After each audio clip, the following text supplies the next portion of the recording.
Hello my dear students, so NEET 2021 is finally over and yes आप लोगों ने अपने क्वेश्चन पेपर के सोल्यूशंस वगैरह सब आई नो कि आप लोगों ने अब तक देख लिए होंगे, आंसर्स भी मैच कर लिए होंगे और आपको अपना स्कोर भी पता चल गया होगा कि भाई क्योंकि you know this online world is so fast.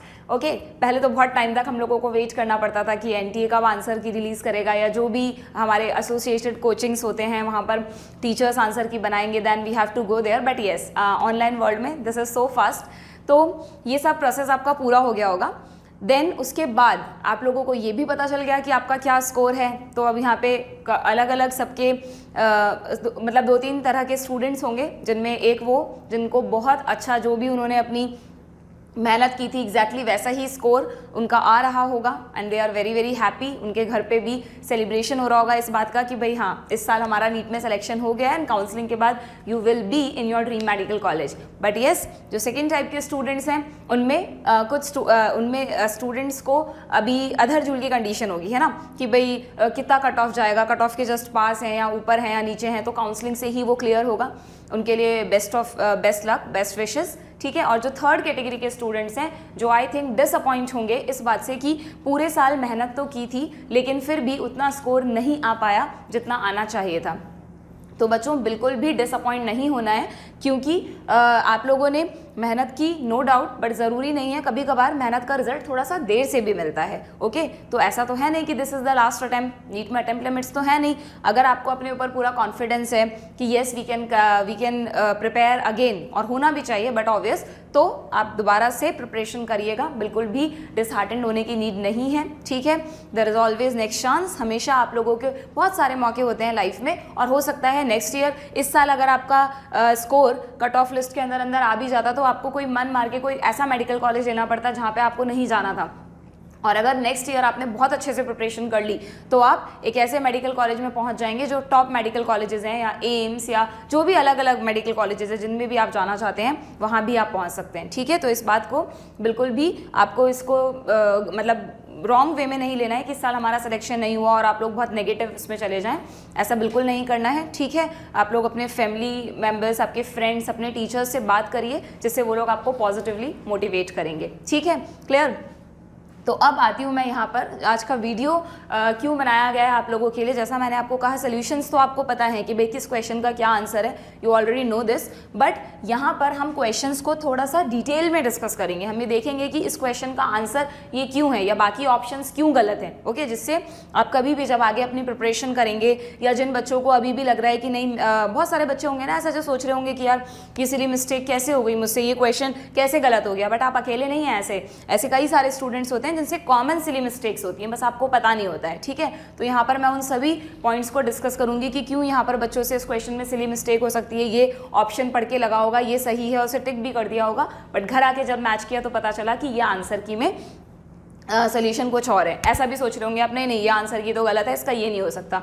तो मे बी जो एक्सप्लेनेशंस हम यहाँ पे क्वेश्चंस के देखेंगे उससे आपको ये श्योर हो जाए कि नहीं भाई ये आंसर सही है और ये गलत है, ठीक है। तो इस तरह का एक एनालिटिकल वे में we will discuss all the solutions, ठीक है, क्लियर। और ये वीडियो आप लोगों के हमेशा काम आएगा, मतलब आगे भी आप लोग जब भी प्रिपरेशन कर रहे हैं, कभी आपको चलिए पेपर सॉल्व करना है, उसमें देखते हैं किस तरह के क्वेश्चन हैं, तो उन्हें भी आप लोग देख सकते हैं। या जो नेक्स्ट ईयर के स्टूडेंट्स हैं बाद के लिए प्रिपेयर कर रहे हैं, 11th स्टैंडर्ड में, 12th स्टैंडर्ड में है, उनके लिए भी this video will be fruitful, क्योंकि यहाँ पर हम बॉटनी से रिलेटेड जो भी क्वेश्चंस हैं उनको थोड़ा सा डिटेल में जाकर देखेंगे, ठीक है। और रही बात बाकी सब्जेक्ट्स की, फिजिक्स, केमिस्ट्री, जियोलॉजी, तो उनके भी सॉल्यूशंस हमारे चैनल पे अपलोड कर दिए गए हैं। आप उन्हें भी अच्छे से देखिए, समझिए, एनालिसिस करिए कि किस लेवल के क्वेश्चंस पेपर में पूछे जाते हैं। वैसे तो एनटीए एनसीईआरटी से ही क्वेश्चंस पूछता है पूरे पेपर में, मुझे ऐसा कोई भी क्वेश्चन नहीं लगा जो आउट ऑफ एनसीईआरटी हो। हाँ, कुछ कॉन्सेप्ट्स को मिक्स करके ज़रूर क्वेश्चन पूछे गए हैं, किसी एक चैप्टर दूसरे चैप्टर को मिक्स करके पूछ लिए तो वहाँ पर ट्विस्ट थोड़ा कर दिया तो स्टूडेंट्स कन्फ्यूज हो सकते हैं। But yes overall paper will be complete, paper was completely from the NCERT, ठीक है। चलिए तो सबसे पहले आते हैं, अच्छा इसमें ध्यान रखिएगा जो आंसर्स यहाँ पे ऑप्शन टिक हैं वो दे आर नॉट एसेंशियली कि वो करेक्ट हैं, वो गलत भी हो सकते हैं, सही भी, क्योंकि ये जो भी पेपर स्कैन किया गया जिस भी स्टूडेंट का उसके आंसर्स हैं, तो आपको इनको नहीं देखना है। मैं आपको पहले एक्सप्लेन करूँगी, आप खुद फाइंड आउट करेंगे कि क्या सही आंसर हो सकता है और क्यों। सबसे मेन इसका जो पर्पज़ है हमारा वीडियो का वो ये है कि ये आंसर क्यों सही है, ठीक है। कौन सा सही है वो तो आप जान चुके हैं, वाई इट इज़ करेक्ट या why other options are wrong, that we will target, ठीक है। चलिए, तो सबसे पहले जो क्वेश्चन है, आप लोगों के पास जिस भी कोड का पेपर हो, you just have to focus on the questions. इसमें match the following type questions है। आपने लास्ट ईयर के पेपर्स देखे होंगे, प्रीवियस ईयर क्वेश्चंस में, कि match the following type questions आजकल काफ़ी पूछे जाते हैं, ठीक है। इस बार तो एक दो assertion reason type question, statement wise questions भी थे, ओके, बट बहुत ज़्यादा नहीं थे, सिर्फ एक दो क्वेश्चंस ही थे यहाँ पे। चलिए, तो सबसे पहले फर्स्ट क्वेश्चन जो यहाँ पर हमारे पास है, that is match the following type question, और आप इसमें प्रोटोप्लास्ट फ्यूजन टिश्यू कल्चर, यानी कि यहाँ पर आपसे जो प्लांट ब्रीडिंग आपके एक चैप्टर है 12th NCERT में, उससे रिलेटेड उसमें गिवन है ये सारा कॉन्सेप्ट, ठीक है। यहाँ आपको लिस्ट 1 में 4 ऑप्शंस दिए हैं बच्चों, protoplast fusion, plant tissue culture, meristem culture और माइक्रो प्रोपेगेशन, जिनके लिए आपको करेक्ट टर्म या एग्जाम्पल चूज करना है। तो देखो, मैं आपको दोनों चीज़ें बताऊंगी। आंसर नीट में अगर इस तरह का क्वेश्चन आता है तो कैसे आपको चूज करना है और कौन सा सही ऑप्शन है। प्रोटोप्लास्ट फ्यूजन टेक्निक आप पढ़ चुके हैं। प्रोटोप्लास्ट फ्यूजन टेक्निक में क्या होता है कि दो अलग अलग सेल्स के प्रोटोप्लाज्म को फ्यूज करवाया जाता है ना। प्रोटोप्लाज्म आपको पता है कि अगर हम किसी प्लांट सेल में से सेल वॉल को हटा दें तो उसके बाद जो रहता है दैट इज प्रोटोप्लाज्म, तो उसके फ्यूजन से, तो आपने इसमें एक एग्जांपल पढ़ा होगा कि पोटैटो की एक सेल ले ली और टमाटो की एक सेल ले ली, तो उससे उनके फ्यूजन से जो सेल बनती है दैट इज पोमैटो, है ना। और उस सेल को फिर टिश्यू कल्चर के हेल्प से मल्टीप्लाई करके पूरा का पूरा एक न्यू प्लांट में कन्वर्ट किया गया, जिस प्लांट में अंडरग्राउंड स्टेम, मतलब नीचे की तरफ तो पोटैटोज ग्रो करेंगे और ऊपर की तरफ फ्रूट, जो फ्लावर है उससे टमाटो नाम का फ्रूट बनेगा, ठीक है। Very interesting part, but yes कुछ लिमिटेशंस की वजह से पोमैटो नहीं मार्केट में बहुत ज़्यादा आ पाया, ठीक है। तो यस, आंसर तो आपको मिल गया यहाँ पे, protoplast fusion matches with the pomato, okay. Then plant tissue culture, जब भी हम प्लांट का टिश्यू कल्चर टेक्निक करते हैं तो वहाँ पर क्या होता है, वहाँ, अच्छा चलिए साथ में हम एक चीज़ और देखते जाते हैं कि यहाँ पर ए को हमने सेकंड से मैच किया। तो देखो, अगर आप नीट में क्वेश्चन पेपर कर रहे हो तो वहाँ पे हर कॉन्सेप्ट लगाने की ज़रूरत नहीं है, वहाँ पे स्पीड भी मैटर करती है ना। इस बार तो स्पेशली 2021 के पेपर में बच्चों को पेपर लेंदी लगाए क्योंकि ऑप्शनल क्वेश्चंस भी थे, तो वहाँ पर ये चीज़ बहुत मैटर करेगी। इफ़ यू आर श्योर कि भाई ए का सेकेंड होगा, तो इन सभी ऑप्शन में सिर्फ एक ही ऑप्शन में ए का सेकेंड है, तो आप सबको नहीं मैच करने बैठना है नीट में, आपको directly you can take the answer fourth, okay. But yes, अगर किसी ऑप्शन में ए का सेकंड और किसी ऑप्शन में भी दिया होता तो फिर आप सारे ऑप्शन सेलेक्ट करते, तो वहाँ तो जब आप नीट का पेपर कर रहे होंगे तब तो आपको इस तरह का ऑप्शन मिलते ही तुरंत आगे बढ़ जाना है, ठीक है। बट येस, जब हम प्रैक्टिस कर रहे हैं, एनालिसिस कर रहे हैं, तो हमें देखना है बाकी ऑप्शंस में क्या सही है। तो लेट्स कन्फर्म इट कि अगर हम प्लांट टिश्यू कल्चर की बात करें तो प्लांट टिश्यू कल्चर में टोटीपोटेंसी, है ना। जब प्लांट टिश्यू कल्चर किस प्रिंसिपल पर बेस्ड है, एक सिंगल सेल से, एक सिंपल से टिश्यू से आप पूरा प्लांट बना पा रहे हैं, क्यों पॉसिबल है? Because of the totipotency. Totipotency का मीनिंग है कि किसी एक सेल में पूरा ऑर्गन बना, मतलब पूरा बॉडी बनाने की कैपेसिटी हो, तो दैट इज टोटीपोटेंसी, ठीक है। हालांकि यहाँ पर आप कंफ्यूज भी हुए होंगे क्योंकि देखो, प्लांट टिश्यू कल्चर के साथ साथ माइक्रो प्रोपेगेशन भी ऑप्शंस, मतलब लिस्ट 1 में दिया है, और हम प्लांट टिश्यू कल्चर और माइक्रो प्रोपेगेशन तो सिनोनिम्स की तरह ही पढ़ते हैं, है ना।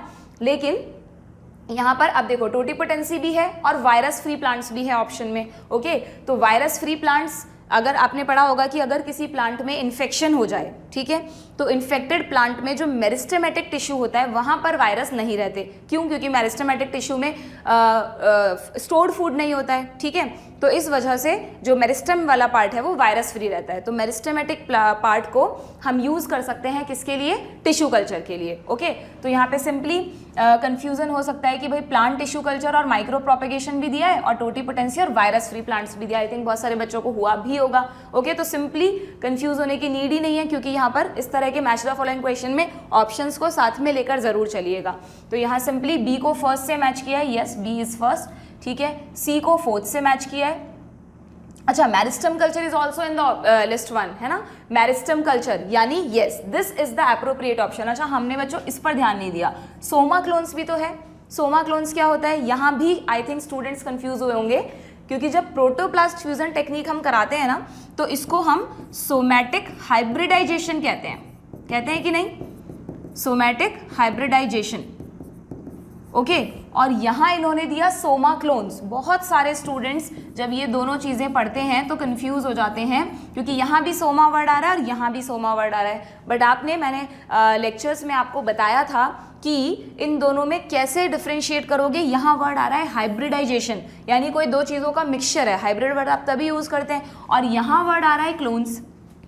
क्लोन्स मतलब जो एक ही की कॉपी से बने हों। तो सोमा क्लोन्स जो वर्ड यूज़ किया जाता है ना, वो टिश्यू कल्चर मेथड में किया जाता है कि अगर एक सेल या एक टिश्यू को हमने कल्चर मीडियम में लिया और उससे कैलस बना और फिर उस कैलस से अलग अलग बीकर्स में उनको शिफ्ट करने पर जो छोटे छोटे अलग अलग प्लांटलेट्स बने, ये सभी प्लांटलेट्स ओरिजिनल प्लांट की कॉपी होंगे, यस और नो? क्योंकि इस ओरिजिनल प्लांट से आपने टिश्यू लिया और उसी टिश्यू से मल्टीपल प्लांट्स बनाए, है ना? तो ये जो सभी प्लांट्स बने ये सभी क्लोन्स तो होंगे ही होंगे क्योंकि आइडेंटिकल है। और ये इसकी जेनेटिक सेल से बने या सोमैटिक सेल से बने। यहाँ पे आपने कोई रिप्रोडक्टिव ऑर्गन तो यूज ही नहीं किया ना, आपने सिंपली सोमैटिक सेल ली है। तो ये सभी कहलाते हैं सोमा क्लोन्स। यानी somaclones are the product of tissue culture यू में से और माइक्रो प्रोपेगेशन, यस और नो? ठीक है, माइक्रो प्रोपेगेशन या टिश्यू कल्चर से बनते हैं सोमा क्लोन्स। और यहाँ पर ये वाली जो टेक्निक है जिसको आप प्रोटोप्लास्ट फ्यूजन भी कहते हैं, तो प्रोटोप्लास्ट फ्यूजन में भी आपने सोमैटिक सेल ही तो ली, जनरेटिव सेल्स तो नहीं ली ना। तो इसलिए जब यहाँ पर दो प्रोटोप्लास्ट के फ्यूजन से जो प्रोडक्ट बनता है उस प्रोडक्ट को सोमैटिक हाइब्रिड कहा जाता है। फर्क समझ रहे हैं ना दोनों में? This is Soma clone, this is somatic hybrid. Okay, तो यहाँ पर अब आप सारे कॉन्सेप्ट्स को मिक्स करके इसका सही आंसर फाइंड आउट करें, देखें कि ये सही से मैच हो रहा है या नहीं। तो बी का यहाँ फर्स्ट दिया है प्लांट टिश्यू कल्चर, टोटिपोटेंसी, बिल्कुल। C matches with the fourth, meristem culture, yes, virus free plant, है ना?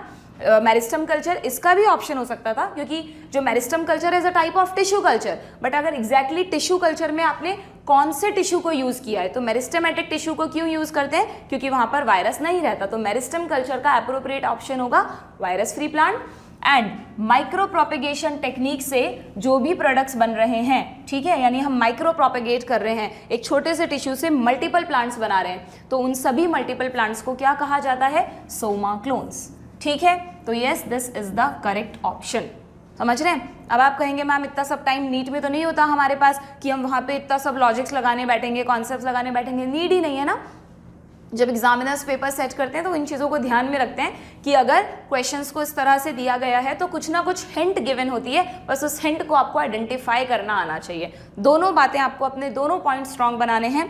अगेन आई एम सेइंग, जो बच्चे नेक्स्ट ईयर के लिए दोबारा प्रिपरेशन करेंगे वो इन छोटी छोटी मिस्टेक से सीखिए, या जिन्होंने पेपर नहीं दिया है वो भी इन चीज़ों को ध्यान रखिए कि आपका कॉन्सेप्ट तो स्ट्रांग होना ही होना चाहिए, प्लस स्पीड, एक्यूरेसी भी बहुत ज़रूरी है।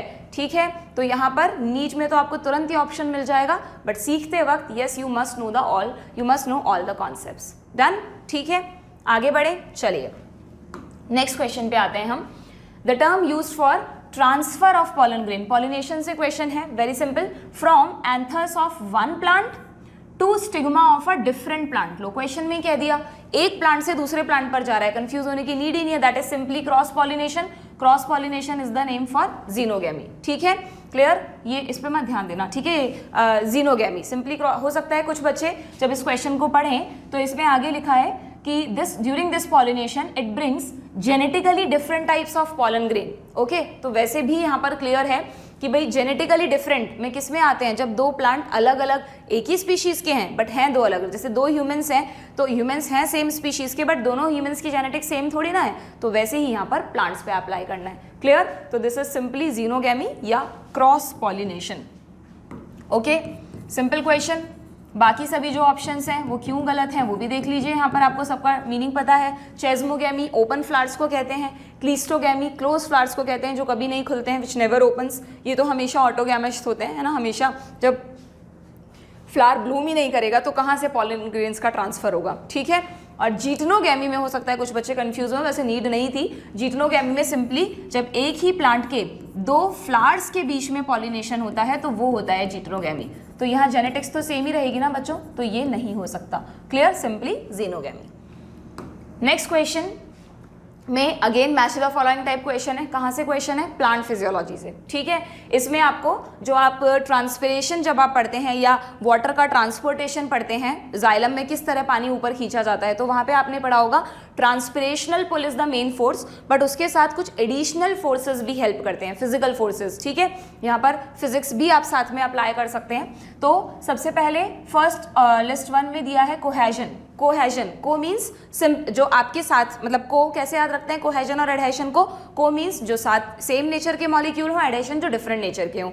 तो कोहेजन वो फोर्सेस होते हैं जो सेम टाइप के मॉलिक्यूल्स के बीच में हो। तो सिंपली आप देखिए यहाँ पर more attraction, mutual attraction among water molecule, yes, है ना। अगर वाटर के ही मॉलिक्यूल में H2O सेम टाइप के मॉलिक्यूल हैं तो उनमें जो म्यूचुअल अट्रैक्शन होगा उसे हम कोहेजन कहते हैं। Simply A matches with second, देख लेते हैं पहले हम।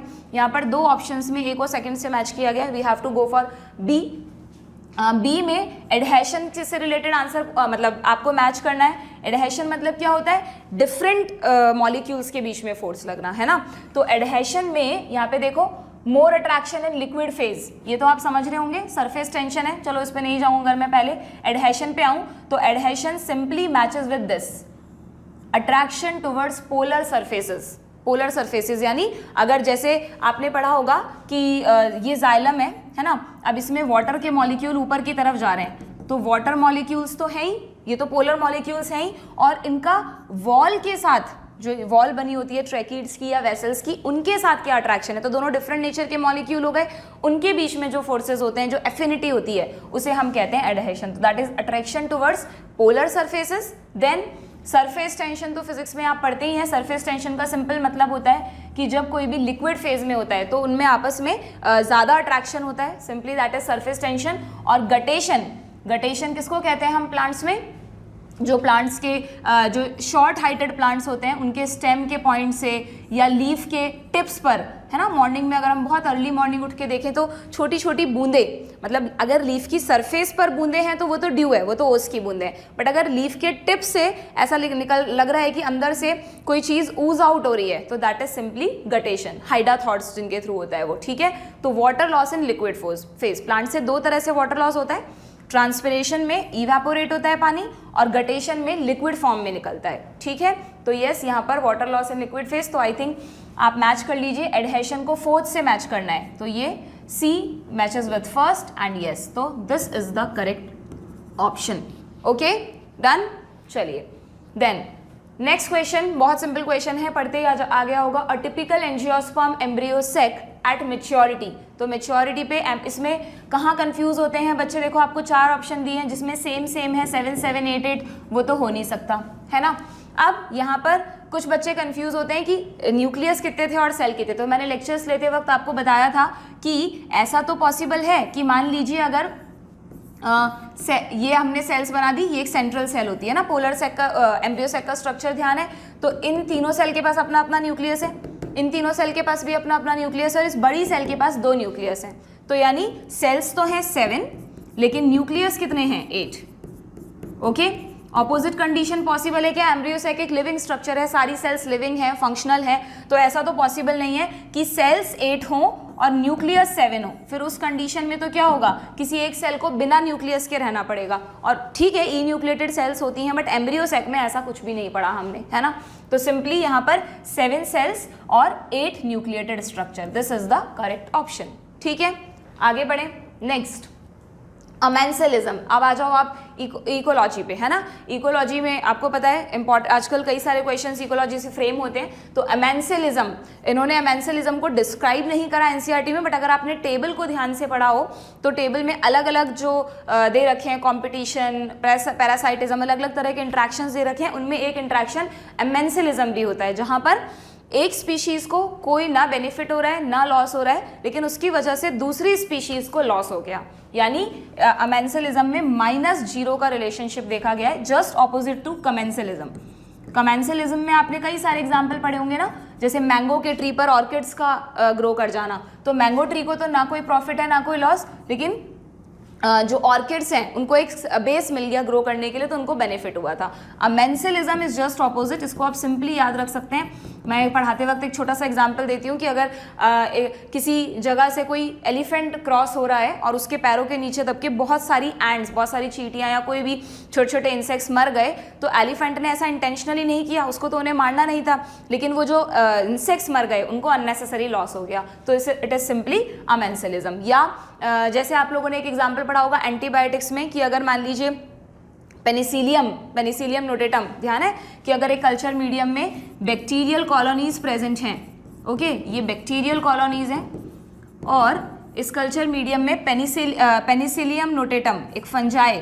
है ना ग्रो करेगा, तो क्या होगा, ये क्या रिलीज करेगा बच्चों, इट रिलीज पेनिसिलिन, और इस पेनिसिलिन की वजह से बैक्टीरिया विल डाई, ठीक है। बट ऐसा इसने इंटेंशनली नहीं किया, इसका नेचर है पेनिसिलिन बनाना, but this penicillin act as antibiotic यानी इट किल बैक्टीरिया, तो ये भी एक तरह का अमेंसिलिज्म ही है, ओके। बहुत सारे और भी कई एग्जांपल्स होते हैं, जैसे कि आप लोग पढ़ते हैं कि है ना कई बार एक ही एरिया में प्लांट्स ग्रो कर रहे हैं और एक प्लांट के रूट से कुछ केमिकल रिलीज हो रहे हैं और वो दूसरे प्लांट के लिए टॉक्सिक है, जबकि प्लांट ने ऐसा इंटेंशनली नहीं किया। तो जहाँ पर भी एक स्पीशीज को ना कोई फायदा हो रहा है ना नुकसान, बट उसकी प्रेजेंस की वजह से दूसरी species is adversely affected, that is simply amensalism. तो इसमें minus minus plus zero, minus zero plus plus, तो simply this is the correct option, third option, ठीक है, डन। चलिए नेक्स्ट क्वेश्चन पे आते हैं, which stages of meiosis involves division of centromere. Division of centromere means कि कौन सी stage में, अब यहाँ पे आप आ जाओ सेल डिवीजन पे, अब साइटोलॉजी पर आ जाते हैं, पूरा एकदम अच्छे से, कोई क्वेश्चन कहीं से, कोई क्वेश्चन कहीं से, अलग अलग जगह से आपके क्वेश्चंस यहाँ पर चल रहे हैं, नीट के पेपर में तो ऐसा ही होता है, तो आपके सारे कॉन्सेप्ट्स भी रिवाइज हो रहे हैं। जो स्टूडेंट्स जिन्होंने नीट नहीं दिया उनके लिए आई एम टॉकिंग दिस, ठीक है। तो अगर हम मियोसिस की बात करें, ठीक है, देखो कितना एनटीए ने कितना सिंपल क्वेश्चन सेट किया है। अगर वो आपको यहाँ पे कंफ्यूज करना चाहते ना, तो वो आपको एनाफेज सेकंड के साथ एनाफेज फर्स्ट भी ऑप्शन में देते, क्योंकि कंफ्यूज होने के लिए सिर्फ वही एक चीज़ थी। यहाँ पे आपसे पूछा है सेंट्रोमियर कब डिवाइड होता है। सेंट्रोमियर तो सबको पता है ना कि अगर ये एक क्रोमोजोम है जो कि रेप्लिकेट कर चुका है, इसके 2 क्रोमेटिड है, तो यहाँ पर है ना जिस जगह पर प्राइमरी कॉन्स्ट्रिक्शन, जो सेंट्रोमियर पर 2 क्रोमेटिड जुड़े रहते हैं, तो कब ये क्रोमेटिड्स सेपरेट होते हैं, ये पूछा है आपसे सिंपली। तो क्रोमेटिड्स कब सेपरेट होते हैं, किसी भी सेल में जब मेटाफेजिक प्लेट पर ये अरेंज हो जाते हैं, तो या तो माइटोसिस की एनाफेज में दे आर सेपरेटेड। माइटोसिस में जो एनाफेज आती है उसमें आपको पता है यहाँ पर मेटाफेज में ही स्पिंडल फाइबर्स बन चुके हैं, है ना, और एनाफेज स्टेज में हम कहते हैं कि स्पिंडल फाइबर्स ने ऑपोजिट पोल की तरफ खींचना स्टार्ट कर देते हैं, तो that is the time when this splitting occur, है ना। तो या तो माइटोसिस की एनाफेज में होता है, वो तो ऑप्शन में ही नहीं दिया। मियोसिस में, अगर मियोसिस फर्स्ट की बात करूँ ना मैं, तो आप ध्यान करो, अपने कॉन्सेप्ट्स रिवाइज करो। एनाफेज फर्स्ट में 2 मेटाफेजिक प्लेट बनती हैं, है ना, क्योंकि होमोलोगस क्रोमोसोम आमने सामने ही होते हैं। तो क्या एनाफेज फर्स्ट में होता है क्या स्प्लिटिंग? नहीं, एनाफेज फर्स्ट में तो ये तीनों इस तरफ, ये तीनों इस तरफ, अपने अपने क्रोमेटिड्स के साथ मूवमेंट हो रहा था, तो एनाफेज फर्स्ट में तो हुई नहीं स्प्लिटिंग। बट जब एनाफेज सेकंड आती है तो वो बिल्कुल इसी की तरह होती है, माइटोसिस की तरह, है ना। Meiosis second is equivalent to mitosis. तो यहाँ पर एनाफेज सेकंड में ऐसा नहीं हो, मतलब एनाफेज सेकंड में यहाँ पर वापस से सेंट्रोमियर की स्प्लिटिंग होती है। तो कंफ्यूज करना होता तो एनाफेज फर्स्ट और एनाफेज सेकंड देते हैं ऑप्शन में, बट आपको सीधा सीधा एनाफेज दिया है, क्योंकि ये तो सभी बच्चों को पता होता है, अच्छे से प्रिपरेशन की होगी सिंसियरली, तो कि सेंट्रोमियर की स्प्लिटिंग एनाफेज में होती है, तो सीधा सीधा आंसर हो गया एनाफेज सेकंड। बाकी के फेजेस में क्या इवेंट्स होते हैं दैट यू नो, है ना। मेटाफेज में मेटाफेजिक प्लेट बनती है, telophase is reverse of prophase, this is okay. चलिए सिंपल क्वेश्चन था। नाउ नेक्स्ट क्वेश्चन है, विच of the following plant is monoecious. यहाँ पे कुछ बच्चे कंफ्यूज होते हैं जल्दीबाजी में मोनोशियस को, आए डेफिनेटली बहुत सारे स्टूडेंट्स ने क्वेश्चन गलत किया होगा। मोनोशियस जो प्लांट्स हैं, इसका मतलब मोनो मीन्स सिंगल, शियस मीन्स फॉर्म। तो सिंगल फॉर्म का क्या मतलब है कि दुनिया में उनकी एक ही फॉर्म एग्जिस्ट करती है, यानी एक ही फॉर्म में, एक ही प्लांट में मेल और फीमेल दोनों रिप्रोडक्टिव ऑर्गन्स हैं, तभी तो वो मोनोशियस हो सकता है ना। तो मोनोशियस टर्म जो है it is given for bisexual, ना कि यूनिसेक्सुअल ना, बाइसेक्सुअल के लिए होती है। जबकि इसकी जो ऑपोजिट टर्म होती है डायोशियस, डायोशियस मीन्स 2 फॉर्म्स, वो प्लांट्स जिनकी दो फॉर्म्स एग्जिस्ट करती हैं, यानी इनमें मेल अलग है फीमेल अलग है, तो ये यूनिसेक्सुअल वाले एग्जाम्पल्स बताने हैं। क्लियर?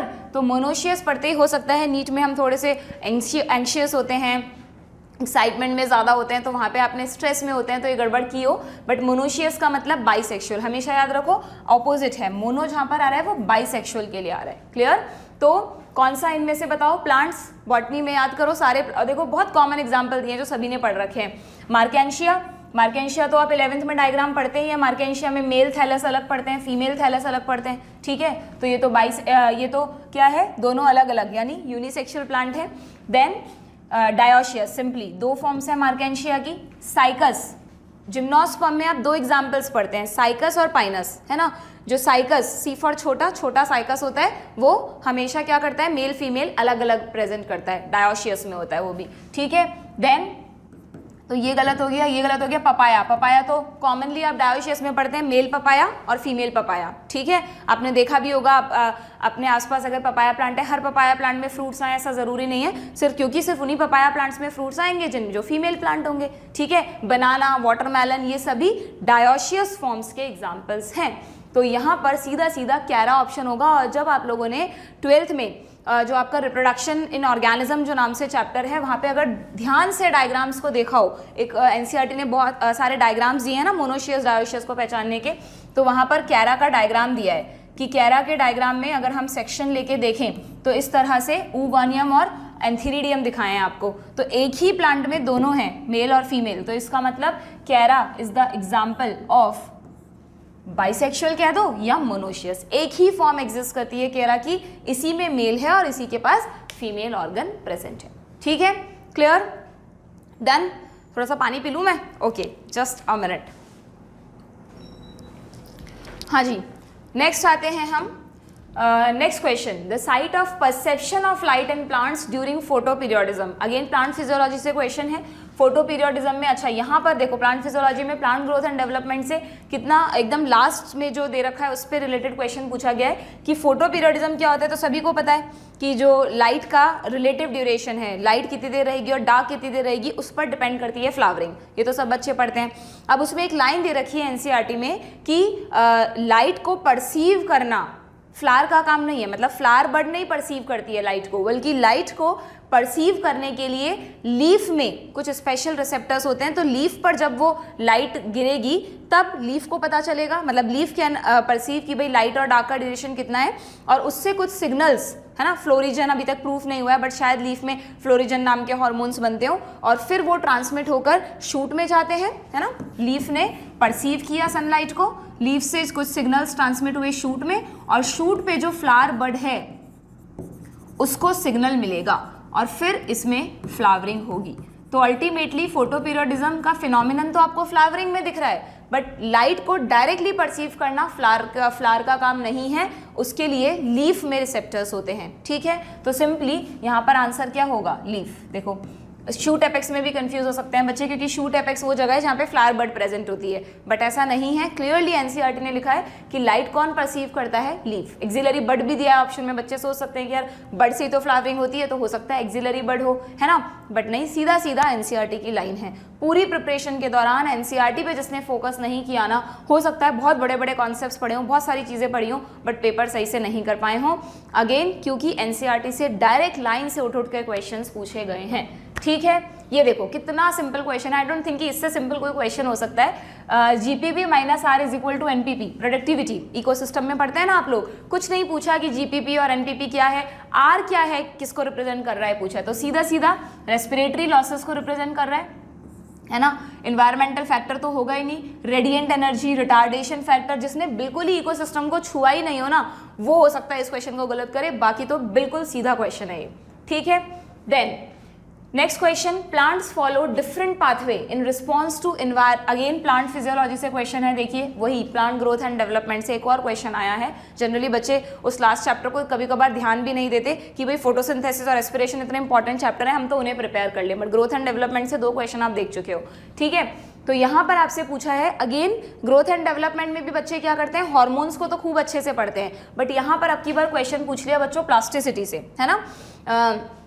आप इसी चैप्टर में एक पैराग्राफ दे रखा है, एक छोटा सा बटर कप वगैरह 2-3 प्लांट्स के लीव्स दिखा रखी हैं, है ना, और उसमें बताया है कि कुछ प्लांट्स में जब हम उनकी यंग स्टेज और एडल्ट स्टेज को कंपेयर करें, या तो हम उनकी जुवेनाइल फेज और एडल्ट फेज को कंपेयर करें, और या फिर हम उनकी एक्वेटिक या टेरेस्ट्रियल फॉर्म को कंपेयर करें, तो उनमें जो पैटर्न है प्लांट के, जो लीव्स का शेप है, वो डिफर करता है, और इस फिनोमिनन को कहते हैं प्लास्टिसिटी। तो यहाँ क्या पूछा है, plants follow different pathway in response to environment. Yes, environment में हो सकता है, क्लियर, जैसे एक्वेटिक और टेरेस्ट्रियल है, या phases of life, phases of life यानी जुवेनाइल और एडल्ट, ठीक है, अलग अलग पाथवे फॉलो करते हैं। कुछ अडेप्टेशंस होते हैं कि जुवेनाइल में अलग है, एडल्ट में अलग है, या एक्वेटिक इन्वायरमेंट में उन्हें अपनी बॉडी का वेट लाइट रखने के लिए इस तरह की बहुत थिन लीव्स चाहिए थी, जबकि टेरेस्ट्रियल इन्वायरमेंट में अगर वो प्लांट ग्रो कर रहा है तो थोड़ी सी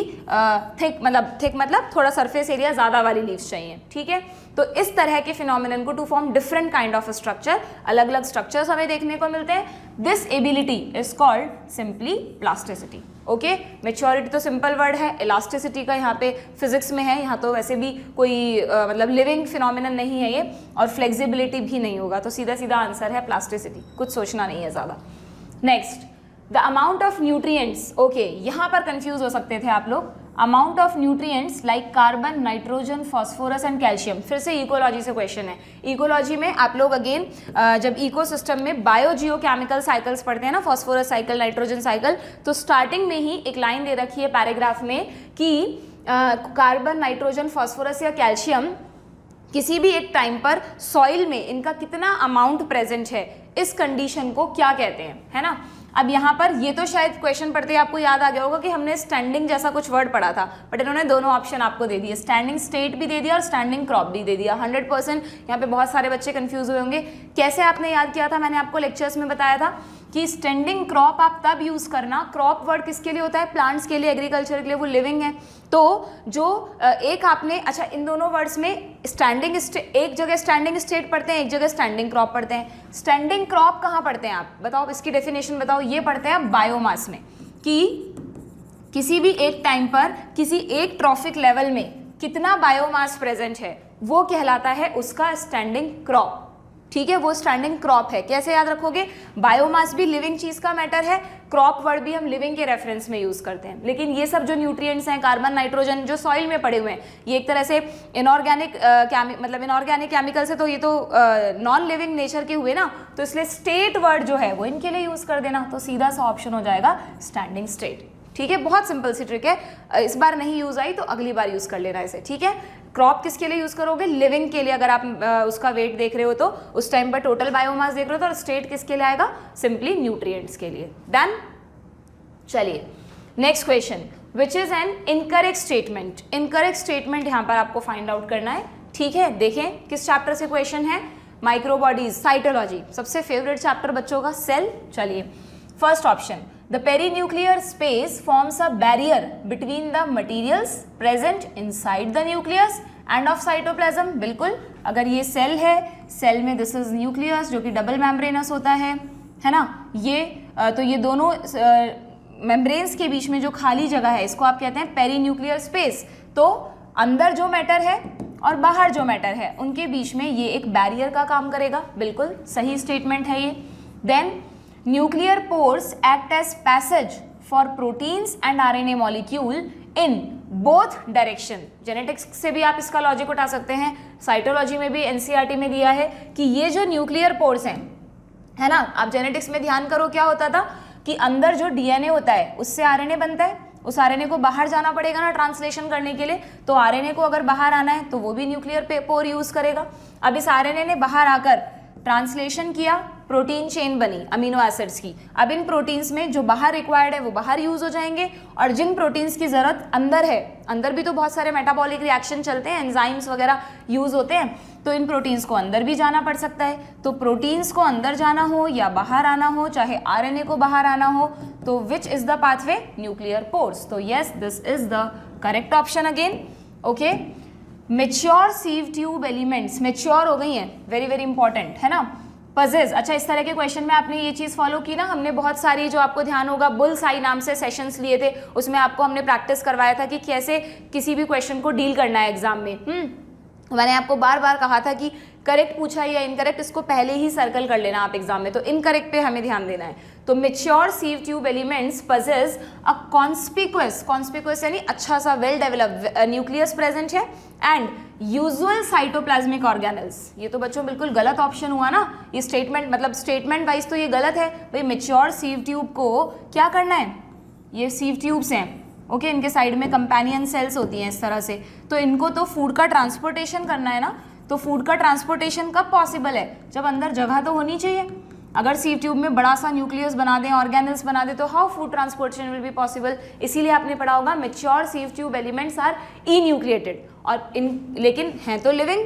क्यों, क्योंकि इनको सपोर्ट करने के लिए कंपेनियन सेल्स प्रेजेंट होती हैं, कंपेनियन इनका साथी। तो सीव ट्यूब के पास नॉर्मली बड़े बड़े ऑर्गेनल्स नहीं होते और न्यूक्लियस भी नहीं होता, जबकि ये स्टेटमेंट कह रहा है होता है, तो ये इनकरेक्ट स्टेटमेंट हुआ। And last, microbodies are present both in plant and animal cells. बिल्कुल, माइक्रोबॉडीज आपने पढ़ रखा है, दोनों में प्रेजेंट होती है, तो यहाँ पर ये आपका इनकरेक्ट स्टेटमेंट हुआ। ठीक है, क्लियर। चलिए next, list again match the following type question है, किस चैप्टर से पूछा गया है, प्लांट टिश्यू से। ठीक है, देखते हैं। Cells with active cell division capacity, जिन सेल्स में, ये तो बहुत सिंपल क्वेश्चन है, सबसे ज्यादा सेल डिवीजन कौन सा टिश्यू करता है, meristematic tissue. Having all cells similar in structure and function. आप वैसे टिश्यू की डेफिनेशन में हम यही बोलते हैं कि टिश्यू वो है जिसमें सभी सेल सेम हो, लेकिन आपने पढ़ा है प्लांट्स में कॉम्प्लेक्स टिश्यू जाइलम फ्लोएम में सभी सेल्स एक जैसी नहीं होती, लेकिन सिंपल टिश्यू में सभी एक जैसी होती हैं। तो यहाँ पर सीधा सीधा ये मैच कर रहा है। Tissue having different type of cell, अभी अभी बोला मैंने, जो कॉम्प्लेक्स टिश्यू है, कॉम्प्लेक्स टिश्यू में कौन है, जाइलम फ्लोएम। जाइलम फ्लोएम को और क्या कहते हैं हम, vascular tissue.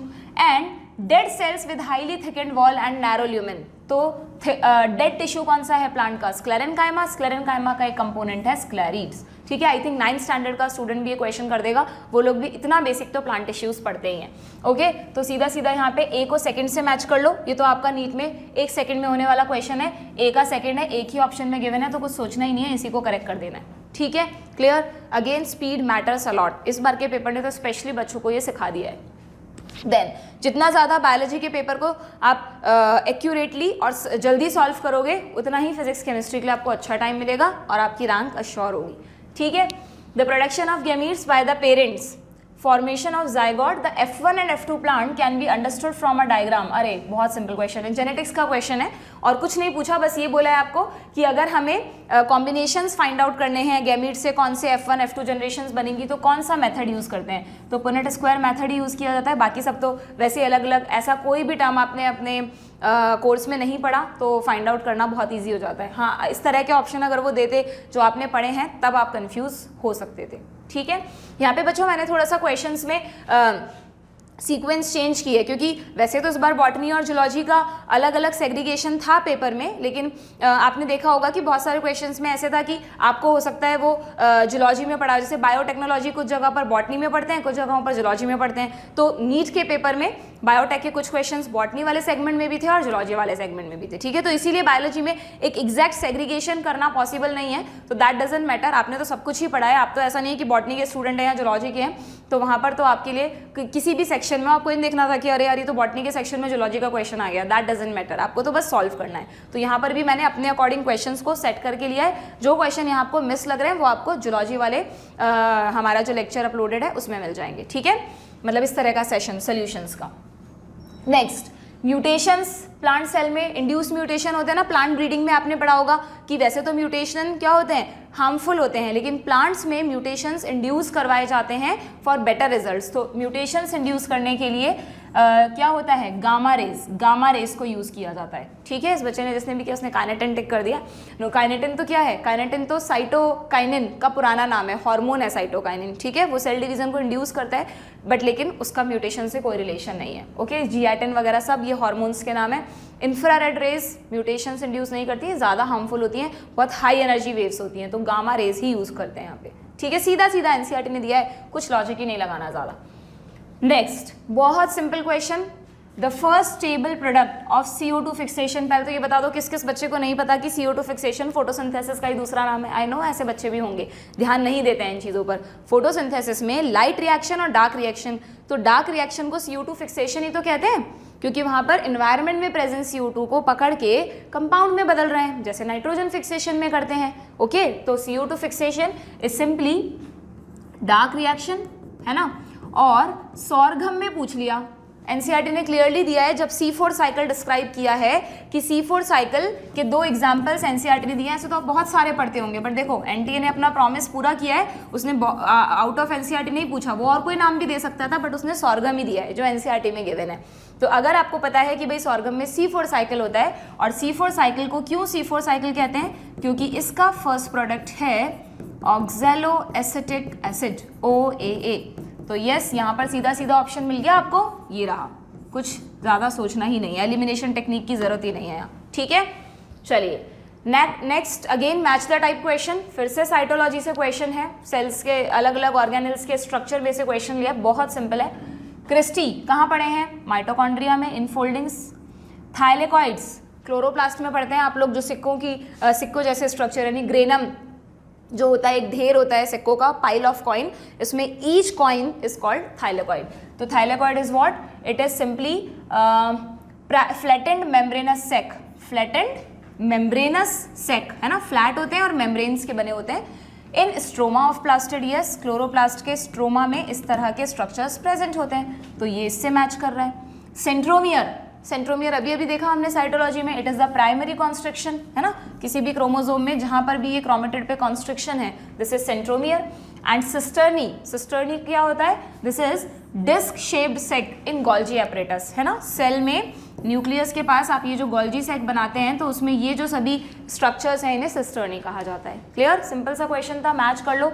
A matches with third, देखें एनटीए ने कितना सिंपल किया आपके लिए, लो बिल्कुल मतलब हलवा बना के दिया है पेपर में, है ना, कंफ्यूजन है ही नहीं। ए में थर्ड ज़्यादा ऑप्शन में था ही ना, अब था ही नहीं। आपने क्रिस्टी देखा कि भाई क्रिस्टी इनफोल्डिंग्स हैं, तो बस पिक कर दो। अब वहाँ पे जिस बच्चे ने unnecessary her match the following type question में टाइम वेस्ट किया होगा ना, सारे ऑप्शन मैच करने में, उनका हो सकता है क्वेश्चन पेपर छूट गया हो। तो नीट में आप इस चीज़ को ध्यान में रखिएगा। Next, which statement is not correct, not correct, again जल्दीबाजी में किसी ने करेक्ट भी पढ़ा होगा, हो सकता है, ठीक है। इनकरेक्ट स्टेटमेंट बताना है। इकोलॉजी से क्वेश्चन है, pyramid of energy is always upright, बिल्कुल। Pyramid of number in a grassland ecosystem, pyramid of number अगर हम बनाएंगे तो ग्रासलैंड में सबसे ज़्यादा ग्रासेस होंगी, उनको खाने वाले हर्बीवोर्स, और सबसे कम कार्निवोर्स, तो यस ये अपराइट होता है। Pyramid of biomass in sea is generally inverted, generally inverted कहा है इन्होंने किसको, कि अगर हम सी में किसकी बात कर रहे हैं, पिरामिड ऑफ बायोमास की, तो यस बिल्कुल सही है। ये तो एनसीईआरटी ने एग्जांपल दे रखा है कि अगर आप सी में पिरामिड ऑफ बायोमास बनाएंगे, तो सी में बायोमास यानी टोटल जो आप मास देखते हैं ना लिविंग मैटर का, तो यहाँ पर हम मान लेते हैं सी में फाइटोप्लैंक्टन्स हैं, और फाइटोप्लैंक्टन्स पर फीड कर रहे हैं जो नेक्स्ट कैटेगरी है, ठीक है, जू प्लैंक्टन्स, या फिर उसके बाद फिशेज होती हैं, स्मॉल फिशेज, लार्ज फिशेज, अलग अलग होती हैं। तो अगर आप पिरामिड ऑफ नंबर देखेंगे ना बच्चों, तो पिरामिड ऑफ नंबर में तो फाइटोप्लैंक्टन सबसे ज़्यादा होंगे, जू उनसे कम होंगे, फिशेज स्मॉल फिशेज और सबसे कम लार्ज फिशेज। लेकिन अगर आप पिरामिड ऑफ बायोमास देखेंगे, तो पिरामिड ऑफ बायोमास में ध्यान रखना कि बताया है एनसीईआरटी ने, डायग्राम दे रखा है कि फाइटोप्लैंक्टन्स का ओवरऑल वेट जो बायोमास है वो जू प्लैंक्टन से कम होता है, बहुत हल्के होते हैं ये वेट में, इस वजह से ये इन्वर्टेड पिरामिड बनता है, ठीक है। तो ये स्टेटमेंट भी क्या हुआ, सही हुआ। और लास्ट में बोला है pyramid of biomass is generally upright, ये गलत है। सी में पिरामिड ऑफ बायोमास अपराइट नहीं होता, ठीक है। मैंने पढ़ाते वक्त भी बताया था कि इसको आप ऐसे भी याद रख सकते हो, अगर इन दोनों एग्जाम्पल में कन्फ्यूजन हो, तो अगर आप स्मॉल फिशेज और लार्ज फिशेज में देखोगे, तो जो बड़ी फिशेज होती है ना, उनका नंबर तो कम है, बट एक ही फिश का वेट, वेल ले लो, वेल तो चलो मैमल है, कोई भी शार्क ले लो, है ना, तो उनका जो वेट है वो बहुत सारी छोटी फिशेज को आप इंक्लूड भी कर लो तो भी वेट उनसे ज़्यादा आएगा, एक बड़ी फिश का वेट भी। तो इसलिए जो पिरामिड ऑफ बायोमास बनेगा वो कैसा बनेगा, इन्वर्टेड, ठीक है। यहाँ पे ये मतलब और बड़ा होगा, इस तरीके का कुछ, क्लियर, ठीक है, डन। चलिए देन आगे बढ़ते हैं, जस्ट अ मिनट। ओके बच्चों, चलिए नेक्स्ट क्वेश्चन पे आते हैं। when the centromere is situated in the middle of two equal arms, again cytology से क्वेश्चन है, क्रोमोसोम्स के टाइप पूछे हैं, सीधा सीधा बोला है टू इक्वल आर्म्स हैं, तो अगर दोनों आर्म्स इक्वल हैं और सेंट्रोमियर बिल्कुल सेंटर में है तो this is metacentric type of chromosome. ठीक है, बाकी तीनों टाइप्स आपको पता ही है। नेक्स्ट, ठीक है, प्लांट किंगडम से क्वेश्चन है, genera like Selaginella and Salvinia, examples याद करने की जरूरत नहीं है, देखो सिंपली आपको डेफिनेशन वाइज क्वेश्चन है, if they produce two kind of spores, दो तरह के स्पोर्स बना रहे हैं तो ऐसे प्लांट्स क्या कहलाएंगे, सीधा सीधा हेटेरोस्पोरस। अगर आपसे ये पूछते कि इनमें से कौन हेटेरोस्पोरस का एग्जाम्पल है तो फिर भी मान लेते कि थोड़ा कॉम्प्लिकेटेड क्वेश्चन है, बट सीधा सीधा पूछा है। ठीक है, तो ये सही है। हाँ, यहाँ पर हो सकता है जल्दीबाजी में कुछ बच्चों ने हेटेरोसोरस टिक कर दिया हो, but this is simply heterosporous. इस तरह के छोटे छोटे कंफ्यूजन्स तो देने बनते हैं पेपर में, है ना।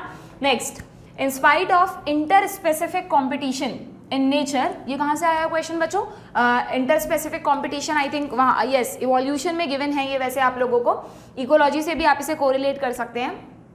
No no not evolution, competition तो इंटरेक्शन हुआ ना, इकोलॉजी का ही क्वेश्चन है। तो इसमें आपसे पूछा है in which in spite of interspecific competition which mechanism the competing species might have evolved for their survival. Normally आप पढ़ते हैं कि कंपटीशन में कॉम्पिटिटिव एक्सक्लूजन प्रिंसिपल देखने को मिलता है गाउस का, है ना, जिसमें एक सुपीरियर स्पीशीज इन्फीरियर स्पीशीज को एक्सक्लूड कर देती है, बट कुछ एग्जाम्पल्स ऐसे भी देखे गए जहां पर कंपटीशन होते हुए भी सब स्पीशीज ने आपस में समझौता कर लिया और एक ही जगह पर मिलजुल कर रह रहे हैं। इसको क्या कहते हैं हम, this is called resource partitioning, है ना। मैंने आपको एग्जांपल दिया था कि अगर मान लीजिए दो कंट्रीज के बीच में या दो राजाओं के बीच में जंग हुई, वॉर हुआ, और दोनों में से दोनों को लग रहा है कि हमारे लॉसेस हो रहे हैं, अननेसेसरी, एक खत्म हो जाएगा एक रहेगा, तो क्या किया उन्होंने, आपस में समझौता कर लिया कि ठीक है इतना पार्ट मान लीजिए जगह के लिए हो रहा है कि इसी पार्ट में से आधा हम ले लेते हैं आधा तुम ले लो। तो इस तरह के एक एग्जाम्पल एनसीईआरटी में दिया है कि अगर एक ही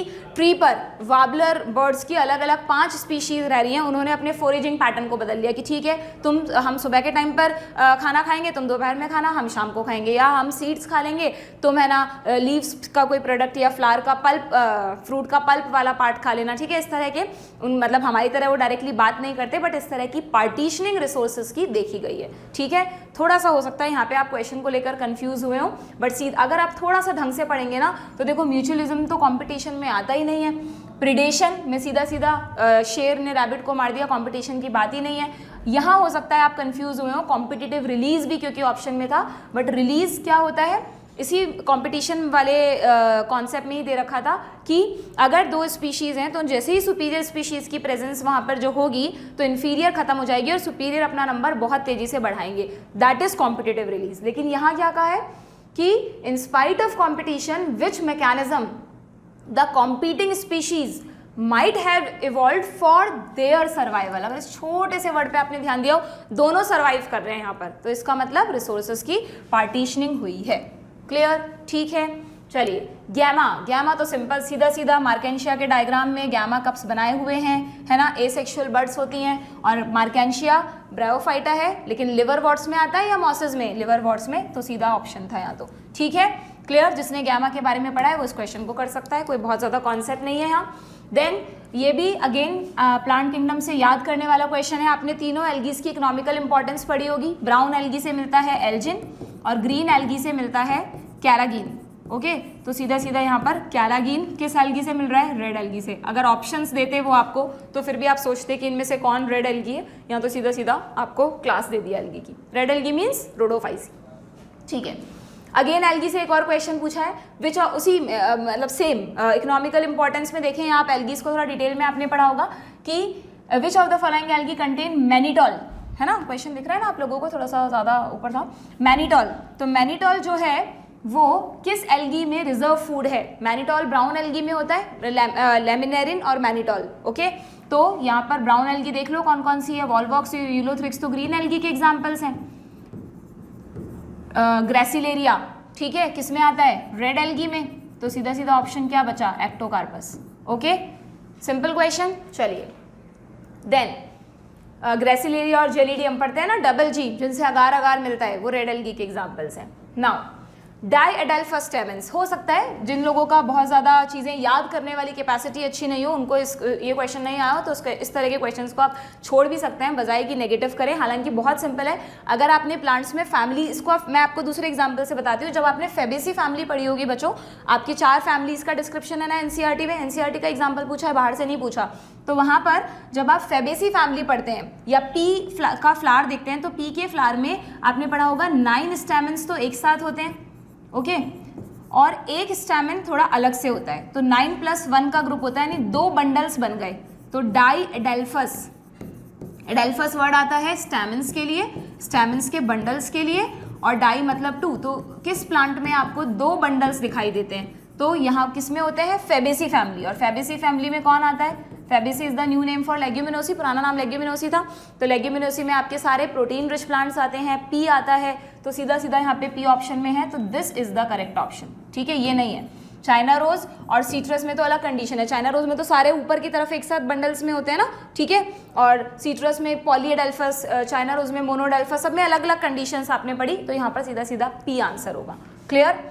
देन नेक्स्ट जेनेटिक्स का क्वेश्चन, मोस्ट सिंपल क्वेश्चन, सभी बच्चे सेंट्रल डॉग्मा पढ़ते हैं। डीएनए से डीएनए का बनना रेप्लिकेशन, ठीक है, डीएनए से एमआरएनए का बनना ट्रांसक्रिप्शन, एमआरएनए से प्रोटीन्स का बनना ट्रांसलेशन, और डी तो प्रोटीन्स हैं। देखो सारे सिंपल, यहाँ पर आप हो सकता है रेप्लिकेशन, ट्रांसक्रिप्शन, बट ये तो सिंपल नॉलेज बेस्ड क्वेश्चन है। ट्रांसडक्शन तो यहाँ पे कहीं होता ही नहीं है, वो तो वायरस बैक्टीरिया के रिप्रोडक्शन में पढ़ते हैं आप। तो 1 इज द करेक्ट ऑप्शन। ठीक है, बहुत सिंपल क्वेश्चन था।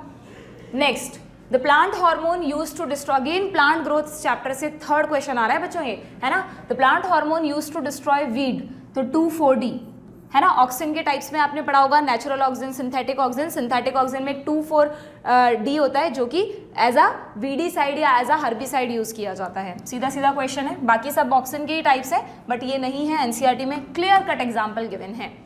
नेक्स्ट, ये आपसे पूछा है प्लांट एनाटॉमी से, सेकेंडरी ग्रोथ वगैरह आप पढ़ते हैं, ठीक है। तो वहाँ पर कॉर्टेक्स, कॉर, किस तरह के स्ट्रक्चर्स बनते हैं, तो देखिए मैच द फॉलोइंग है। लेंटिकल्स, लेंटिकल्स किसके लिए होते हैं? एक्सचेंज ऑफ गैसेस के लिए, क्योंकि जब प्लांट में सेकेंडरी ग्रोथ हो जाती है तो बाहर की तरफ डेड टिश्यूज बन जाते हैं, कॉर्क, जिससे अंदर के टिश्यूज तक ऑक्सीजन नहीं पहुंच पाएगी, तो बीच बीच में जो खाली स्पेसेस रह जाते हैं उन्हें हम कहते हैं लेंटिकल्स। कॉर्क कैम्बियम, यानी कॉर्क कैम्बियम यानी वो पार्ट जो जेनेसिस करता है। कैम्बियम तो मेरिस्टेमेटिक के लिए आता है, तो इसमें हम ट्रिक बनाते हैं भी, जेनेसिस करता है तो जेन, तो फेलोजन होता है ना।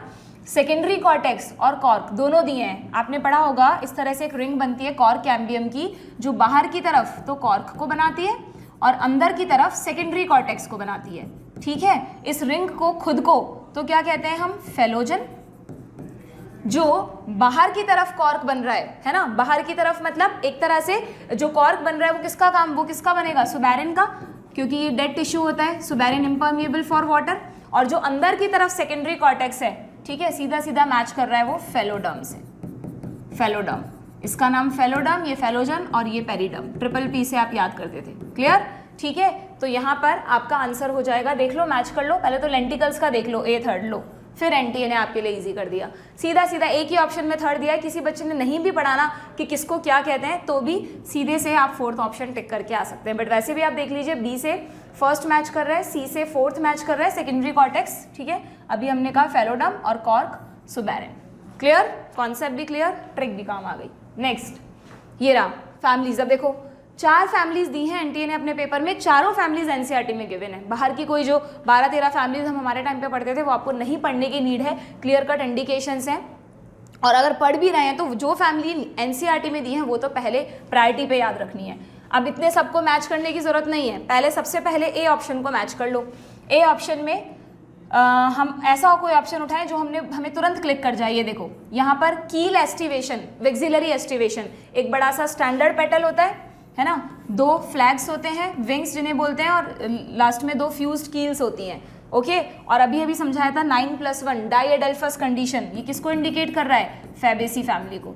तो देख लो भाई फेबेसी फैमिली है क्या ऑप्शन में? ये रहा, ए का थर्ड लो, अगेन एक ही ऑप्शन में दिया है, तो सीधे से टिक हो जाएगा। बाकी की जो फ्लोरल फॉर्मूला है वो आप मैच कर सकते हैं, ठीक है, सिंपल सा क्वेश्चन है।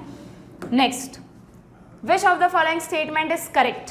करेक्ट स्टेटमेंट बताना है तो करेक्ट को सर्कल करा होगा आप लोगों ने, जिससे आप गलती से इनकरेक्ट चूज ना कर लें। Organism that depend on living plants are called saprophyte, बिल्कुल नहीं, ये तो अगेन 9th स्टैंडर्ड के बच्चे को भी पता है कि सेप्रोफाइट वो होते हैं जो डेड एंड डिकेइंग मैटर पे सर्वाइव करते हैं। Some of the organisms can fix atmospheric nitrogen in specialised cells called sheath cells. बताओ चलो क्या नाम था इनका, इनका नाम था हेटेरोसिस्ट, है ना, आपने पढ़ा होगा ना उसमें स्टार्टिंग में बायोलॉजिकल क्लासिफिकेशन में कि जो बीजीए होते हैं, ब्लू ग्रीन एल्गी नॉस्टॉक वगैरह डायग्राम गिवन है, उसमें जो स्पेशल सेल्स नाइट्रोजन फिक्सेशन के लिए होती हैं, नाइट्रोजन फिक्सिंग सेल्स, इन्हें हेटेरोसिस्ट कहते हैं, जबकि इन्होंने तो शीथ सेल्स कह दिया। शीथ तो इसके चारों तरफ होती है, जिलेटिनस शीथ, कंफ्यूज करते हैं वो लोग आपको, ठीक है, तो ये भी गलत स्टेटमेंट है। Fusion of two cells is called karyogamy, karyo word is use for nucleus, तो सेल्स के फ्यूजन को तो क्या कहते हैं, प्लाज्मोगेमी, प्लाज्मा जब फ्यूज कर रहा होता है, तो ये भी गलत हो गया। तो करेक्ट ऑप्शन एक ही बचा, देख लेते हैं, fusion of protoplasm between two motile और नॉन मोटाइल गैमीट, इससे कोई फर्क नहीं पड़ता, जब दो गैमीट आपस में फ्यूज होते हैं, वो मोटाइल हो या नॉन मोटाइल हो, उनका जब फ्यूजन होता है दोनों के साइटोप्लाज्म का, तो उसको हम सीधा सीधा प्लाज्मोगेमी ही कहते हैं।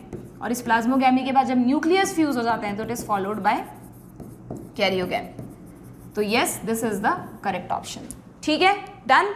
चलिए नेक्स्ट, समझ में आ रहे हैं ना आपको सारे क्वेश्चंस, थोड़ा सा मैं डिटेल में जाकर समझा रही हूँ जिससे आप अच्छे से एनालिसिस कर पाएं कि क्यों हमारी ये गलती हुई।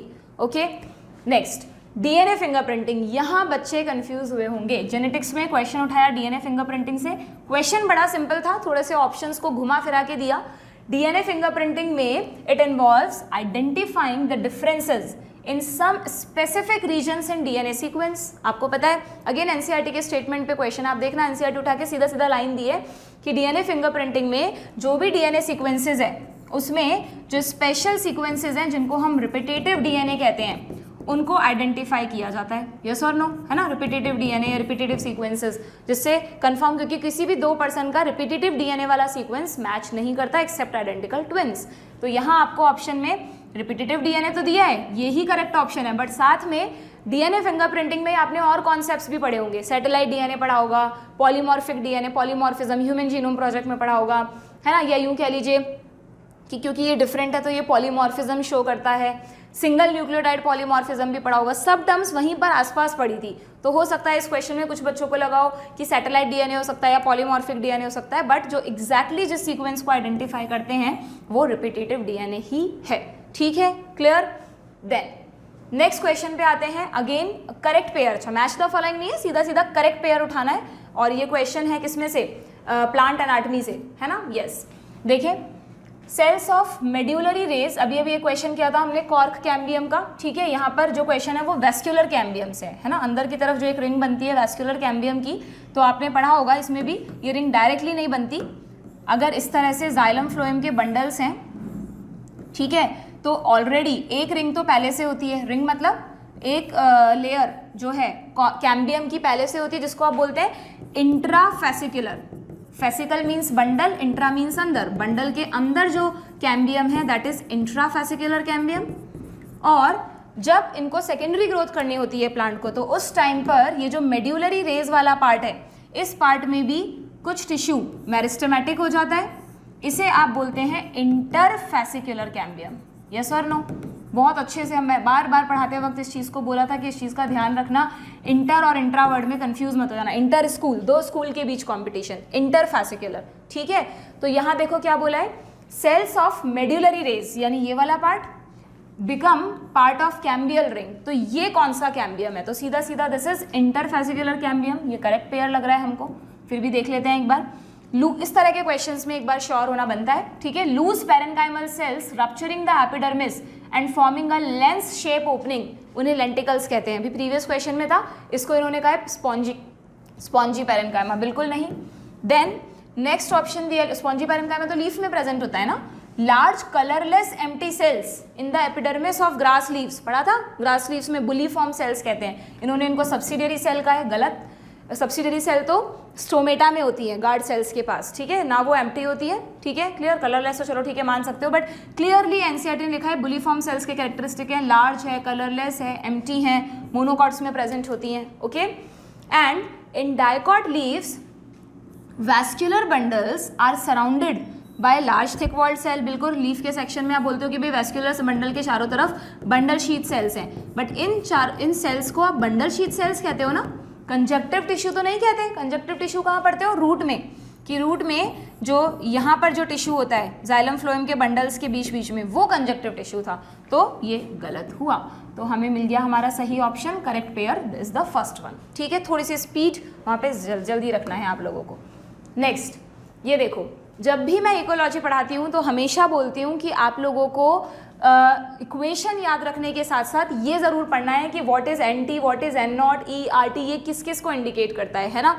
और देखो यहाँ पे कितना सिंपल क्वेश्चन पूछ लिया, ये नहीं पूछा कि ये किसकी इक्वेशन है, तो सब बच्चे पढ़ते हैं कि है ना, ये दे ही दिया चलो ये तो, कि एक्सपोनेंशियल ग्रोथ को बता रहा है ये इक्वेशन। ठीक है, एक्सपोनेंशियल ग्रोथ कहाँ पढ़ते हो? प्लांट ग्रोथ एंड डेवलपमेंट में। दो तरह की ग्रोथ होती है, एरिथमेटिक और एक्सपोनेंशियल। फिर से उस चैप्टर से अगेन एक क्वेश्चन है। ठीक है, लगता है फेवरेट चैप्टर रहा इस बार ये एग्जामिनर का। प्लांट ग्रोथ से जनरली इतने क्वेश्चन नहीं होते हैं, प्लांट फिजियोलॉजी से होते हैं। तो यहाँ पर क्या पूछा आपसे, ई किसको रिप्रेजेंट करता है? तो फिजिक्स वाले बच्चों का क्वेश्चन बिल्कुल सही हुआ होगा। E is the base of natural log, clearly लिखा है एनसीईआरटी ने। ये अलग अलग तरीके के लॉग होते हैं, नंबर लॉग, ज्योमेट्रिकल, एक्सपोनेंशियल, ये नहीं होगा। This is the correct option. ठीक है, क्लियर? चलो कहाँ से क्वेश्चन पूछा गया देखो, है ना। Next, which statement is incorrect? Incorrect statement बताना है, we have to circle this. ये गलतियाँ जिसने की है नेक्स्ट टाइम मत करना, जो भी पूछा है उसको सर्कल कर लेना। एटीपी सिंथेसाइज, ये किस में से है बच्चों question? This is from the ETS. आप जब प्लांट्स में रेस्पिरेशन पढ़ते हैं तो वहाँ पर पढ़ते हैं ना, लास्ट में ईटीएस का डायग्राम है क्रैब्स साइकिल के बाद, वहीं से क्वेश्चन है। 5 अलग अलग कॉम्प्लेक्स होते हैं, तो उसमें से जो लास्ट कॉम्प्लेक्स होता है वहाँ पर एटीपी बनता है। एटीपी इज एंजाइम का कॉम्प्लेक्स है जो, ठीक है, बिल्कुल सही है ये। Oxidation reduction reaction produce proton gradient in respiration, yes, ये पूरा जो बार बार हो रहा है this is all redox reaction, ये कॉन्सेप्ट भी दे रखा है एनसीईआरटी में। During aerobic respiration role of oxygen is limited to the terminal stage, हमने पढ़ते वक्त सीखा था कि ऑक्सीजन एरोबिक रेस्पिरेशन में हमें लगता है सबसे पहले आएगी, लेकिन जो 3 स्टेप है ना, ग्लाइकोलाइसिस में कहीं ऑक्सीजन काम आई थी, ना क्रैब्स साइकिल में कहीं ऑक्सीजन काम आई थी। ऑक्सीजन काम आती है ईटीएस में, और ईटीएस में भी जो सबसे लास्ट स्टेप होता है 4th कॉम्प्लेक्स पर, वहाँ पर ऑक्सीजन का इम्पॉर्टेंट रोल था। तो इसका मतलब यस, एनसीईआरटी में स्टेटमेंट है कि ऑक्सीजन सबसे लास्ट स्टेप पर काम में आती है, लेकिन बट उसकी प्रेजेंस वाइटल है, अगर वो नहीं होगी तो एटीपी बनेगा ही नहीं। ठीक है, क्लियर? तो ये भी सही है। और इस ईटीसी में 1 molecule of NADH2 give rise to 2 ATP and FADH2 3 ATP, ये गलत है। हमने पढ़ा था 1 NADH2 को अगर हम डॉलर माने तो सेल के पास जो डॉलर है वो 3 रुपीज़ के बराबर है, 3 ATP होता है। और FADH2 को अगर हम पाउंड माने, ये अलग करेंसी हो गई ना, तो ये 2 ATP के बराबर होता है। यहाँ उल्टा लिख दिया, छोटी सी चीज़ पे अगर ध्यान दिया हो बच्चों ने तो सीधा सीधा 4th ऑप्शन। जिसको नहीं ध्यान रहा हो जल्दीबाजी में वो गड़बड़ कर सकता है। Then identify the correct statement. Correct statement बताना है अब की बार। कहाँ से है क्वेश्चन? क्वेश्चन है जेनेटिक्स में से। ठीक है, चलो देखते हैं भाई कहाँ से पूछा है, ट्रांसक्रिप्शन में से। चलिए, the coding strand in a transcription unit is copy to mRNA। जो 2 स्ट्रैंड होते हैं ट्रांसक्रिप्शन यूनिट में, उस पर किस पे बच्चों ट्रांसक्रिप्शन चलता है? हमेशा टेम्पलेट स्ट्रैंड पर, इसलिए तो उसको टेम्पलेट स्ट्रैंड कहते हैं, है ना। तो जो कॉपी हो रही है वो किसकी हो रही है? टेम्पलेट स्ट्रैंड से कॉपिंग चल रही है। और जो कोडिंग स्ट्रैंड है वो as it is similar sequence show करता है उसके। हाँ, हालांकि हो सकता है इस क्वेश्चन में बच्चे कंफ्यूज भी हो, क्योंकि यहाँ पर लैंग्वेज कुछ ऐसे बनाई है कि coding strand is copy to mRNA। तो हम बोलते हैं कि कोडिंग स्ट्रैंड और जो mRNA बन के तैयार हुआ, इन दोनों की सीक्वेंस बिल्कुल एक जैसी होती है। तो आपको लगा होगा कि ये जो है ये स्टेटमेंट सही है, बट इस स्टेटमेंट का क्या मीनिंग है? इस कॉपीड, कॉपी किसकी चल रही है? टेम्पलेट स्ट्रैंड से बन रहा है। ठीक है, तो इसे आपको इनकरेक्ट मानना पड़ेगा। Split gene arrangement is characteristic of prokaryote, बिल्कुल नहीं, प्रोकैरियोट्स में स्प्लिट जीन अरेंजमेंट नहीं होता। स्प्लिट जीन अरेंजमेंट तो हमारा कैरेक्टरिस्टिक है ना, एक्सॉन इंट्रॉन्स स्प्लाइसिंग जिनकी वजह से होती है, किसमें होता है? यूकैरियोट्स में। ठीक है, कैपिंग में मिथाइल गुआनोसिन ट्राइफॉस्फेट टोपी पहनाई जाती है, किसको? HNRNA को, है ना। HNRNA के 5 एंड पर टोपी पहना दी जाती है और 3 एंड पर एक टेल ऐड कर दी जाती है। टेल तो होती है पॉली ए टेल, और ये जो है this is methyl guanosine triphosphate. देख लो क्या लिखा है, it is added to 3 end of HNRNA। अगर जल्दी जल्दी में पढ़ के हाँ कैपिंग में ये होता है, यहाँ तक पहुँचे ही नहीं, तो आपका ऑप्शन गलत हो जाएगा। ये करेक्ट स्टेटमेंट है क्या? ये तो इनकरेक्ट है ना, इन्होंने 3 एंड पे कैप लगा दी, 3 एंड पे तो टेल लगानी है, तो ये भी गलत ऑप्शन हुआ।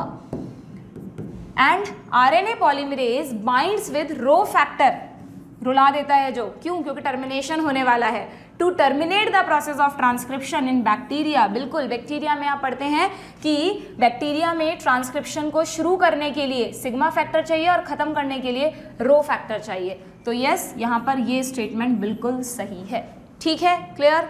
चलिए next, in some members of which of the following pair of families. अच्छा, ये क्वेश्चन आया है आपके 12th में sexual reproduction in flowering plants. जब आप पॉलन ग्रेन्स के बारे में पढ़ते हैं, उनकी वायबिलिटी से क्वेश्चन लिया है। देखो आपने उसमें एक स्टेटमेंट दे रखा है एनसीईआरटी ने कि कुछ प्लांट्स में तो पॉलन ग्रेन्स कुछ वीक्स के लिए ही रहते हैं। इसमें मैंने आपको कहा था कि जो छोटे ड्यूरेशन के प्लांट्स हैं ना, मतलब जिनका लाइफ स्पैन छोटा है, पोएसी फैमिली जिसमें आपके सारे सीरियल्स आते हैं, उनका वो 3 महीने या 4 महीने या 5 महीने का लाइफ साइकिल शो करते हैं। तो ट्रिक है जस्ट याद करने के लिए, उनमें पॉलन ग्रेन्स भी बहुत कम सर्वाइव करते हैं, वीक्स में या डेज में खत्म हो जाते हैं। तो और देखो यहाँ पे 3 ऑप्शन में पोएसी दिया है, तो ये तीनों तो वैसे ही हट गए, है ना। और जिनमें कई मंथ्स तक पॉलन ग्रेन सर्वाइव करते हैं, उनमें 3 एग्जाम्पल दे रखे हैं एनसीईआरटी ने, रोजेसी, लेग्यूमिनोसी और एक सोलेनेसी भी दे रखा है। बस यहाँ पे सोलेनेसी नहीं था, it doesn't matter, but this is the correct option. ठीक है, okay. Then which statement is incorrect? ठीक है, करेक्ट और इनकरेक्ट वाले क्वेश्चंस खूब पूछे गए हैं, पूछे भी जाने चाहिए। ठीक है, तो देखो क्या होगा यहाँ पे बच्चों, इनकरेक्ट स्टेटमेंट बताना है। किसमें से है क्वेश्चन? फोटोसिंथेसिस से आ गया। बहुत देर से इंतजार कर रहे थे, हमारा इतना इंपॉर्टेंट चैप्टर है, उससे क्वेश्चन नहीं आ रहा है। Granal lamellae have both PS first and PS second. इसका स्ट्रक्चर आपको याद है, यहाँ पर इस तरह से ये, तो ये तो है ग्रेना और ये है ग्रेनल लैमेली, जिनको आप स्ट्रोमल लैमेली भी कहते हैं। ठीक है, तो यहाँ पर आपको कहा है कि ग्रेनल लैमेली पे पीएस फर्स्ट और पीएस सेकंड दोनों, सॉरी बच्चों, ये है इंटरग्रेनल लैमेली ना, ये ग्रेनल लैमेली है, दिस इज ग्रेनल लैमेली, और ये जो है दिस इज इंटरग्रेनल।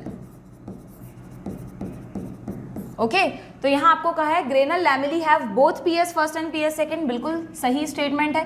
ग्रेनल लैमेली पे कहाँ मैं इसको टिक करूँ बच्चों, जस्ट अ मिनट, ठीक है, यहाँ लगा देते हैं छोटा सा टिक। ठीक है, then cyclic photophosphorylation involves both PS first and PS second. जिसने फोटोफॉस्फोराइलेशन को अच्छे से पढ़ा होगा, नॉन साइक्लिक में हमने पढ़ा था पीएस फर्स्ट और पीएस सेकंड। शुरुआत होती है पीएस सेकंड से, फिर इलेक्ट्रॉन घूमते घामते पीएस फर्स्ट पर पहुंचते हैं और फिर बाद में गायब हो जाते हैं पीएस फर्स्ट से, है ना। तो नॉन साइक्लिक में दोनों का रोल है, लेकिन साइक्लिक में पीएस फर्स्ट से ही शुरू होता है और आखिर में पीएस फर्स्ट के पास ही वापस आ जाते हैं, अपने घर लौट कर आ जाते हैं। हमने स्टोरी बनाई थी बड़ी अच्छी सी इसको पढ़ने के लिए। तो जबकि यहाँ कह रहा है साइक्लिक में दोनों इन्वॉल्व हैं, ये इनकरेक्ट स्टेटमेंट है। ठीक है, ये हमें हमारा ऑप्शन मिल गया, बट फिर भी देख लेते हैं। Both ATP and NADPH are synthesised during non cyclic, बिल्कुल, यहाँ पे एटीपी बने थे और लास्ट में एनएडीपीएच2 बना था, ये सही है। स्ट्रोमल लैमेली, यानी ये वाला जो पार्ट है, इंटरग्रेनल को स्ट्रोमल लैमेली भी कहते हैं, have PS first only and lake NADP reductase, बिल्कुल यही रीजन है कि यहाँ पर नॉन साइक्लिक का जो पार्ट है वो नहीं हो पाता, क्योंकि स्ट्रोमल लैमेली के पास सिर्फ पीएस फर्स्ट है, ना तो पीएस सेकंड है जो नॉन साइक्लिक को शुरू करता है, और ना ही यहाँ पे जो एंजाइम यूजफुल है एनएडीपी रिडक्टेज वो भी नहीं है। तो ये भी करेक्ट स्टेटमेंट है। ठीक है, तो इसका मतलब इनकरेक्ट स्टेटमेंट ये होगा, this is the right option. ठीक है, क्लियर। फोटोसिंथेसिस को अच्छे से जिसने पढ़ा है ना, वो इस क्वेश्चन को कर सकता है, अच्छा क्वेश्चन मानेंगे इसको। ठीक है, चलिए again match the following type question, cytology से लिया है, सेल डिवीजन, सभी को बहुत पसंद होता है ये, है ना। इसमें तो हम पूरे सेल के सब ड्रामा पढ़ते हैं, सेल कैसे कैसे ड्रामा करिए, स्टोरी बना के बहुत अच्छे से हमने पढ़ा था। देखें, इसमें आपसे पूछा है एस फेज। एस फेज में क्या होता है, बहुत सिंपल, ये तो सबसे इंपॉर्टेंट फेज है डीएनए का रेप्लिकेशन। लो भाई, एस फेज ए फोर्थ, चलो 2 में दिया एटलीस्ट, थोड़ा सा आपको यहाँ पे करा है कंफ्यूज। ठीक है, G2 फेज, G2 फेज में क्या होता है, प्रोटीन्स का सिंथेसिस होता है, बिल्कुल।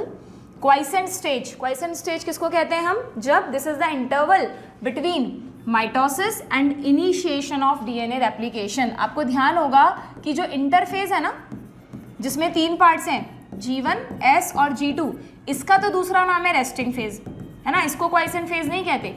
क्वाइसेंट फेज किसे कहते हैं, अगर सेल साइकिल में से एग्जिट कर जाए, G0 फेज में चले जाए, तो this G0 is the quiescent stage. ठीक है, जिसमें सेल क्वाइट हो जाएगी। क्वाइट मतलब जो ड्रामे कर रही है सेल डिवाइड होने के लिए, वो नहीं करेगी, बल्कि बाहर निकलकर कुछ समय के लिए क्या करेगी, सेल अपने मेटाबॉलिक काम करेगी। ये इनएक्टिव स्टेज नहीं होती है, एनसीईआरटी में लिखा है, लास्ट ईयर भी G0 स्टेज पे क्वेश्चन पूछा गया था। ठीक है, तो क्वाइसेंट स्टेज क्या है? It is the interval between mitosis and initiation of DNA replication. अब अगर फिर से ये दोबारा से एंटर करना चाहती है, ठीक है, जस्ट अ मिनट बच्चों, एक मिनट रुकिए, नो ये क्वाइसेंट स्टेज को इनएक्टिव फेज से ही आपको कोरिलेट करना है। क्यों? क्योंकि मैंने आपको क्या कहा कि क्वाइसेंट स्टेज को एनसीईआरटी ने लिखा है कि it is the inactive phase, लेकिन इनएक्टिव किस रेफरेंस में? मेटाबॉलिकली इनएक्टिव नहीं हुई है सेल मेटाबॉलिकली तो एक्टिव ही रहेगी, सिर्फ डिवीजन वाइज इनएक्टिव हुई है। बट यस, क्वाइसेंट फेज को आप इनएक्टिव फेज कह सकते हो, लेकिन अगेन क्या समझ जाते हैं यहाँ पे बच्चे कि इनएक्टिव मतलब सेल अब कुछ कर ही नहीं रही, सेल मेटाबॉलिकली अभी भी एक्टिव है, अब सेल डिवीजन वाले साइकिल में इन्वॉल्व नहीं है, वहां से एग्जिट कर गई, तो ये इससे मैच कर रहा है, ठीक है, क्लियर। एंड G1 फेज जो है ये, यस दिस इज करेक्ट, ठीक है, क्योंकि interval between mitosis and mitosis यानी M फेज, जैसे ही M फेज खत्म होती है, अगर सेल G0 में नहीं जाएगी तो G1 में जाएगी, और G1 के बाद S में क्या करेगी? DNA replication. तो मैं कह सकती हूँ ना कि G1 फेज किन दो के बीच का फेज है? जब माइटोसिस खत्म हुआ और जब नेक्स्ट डीएनए रेप्लिकेशन का साइकिल स्टार्ट होगा, तो G1 मैचेस विद दिस।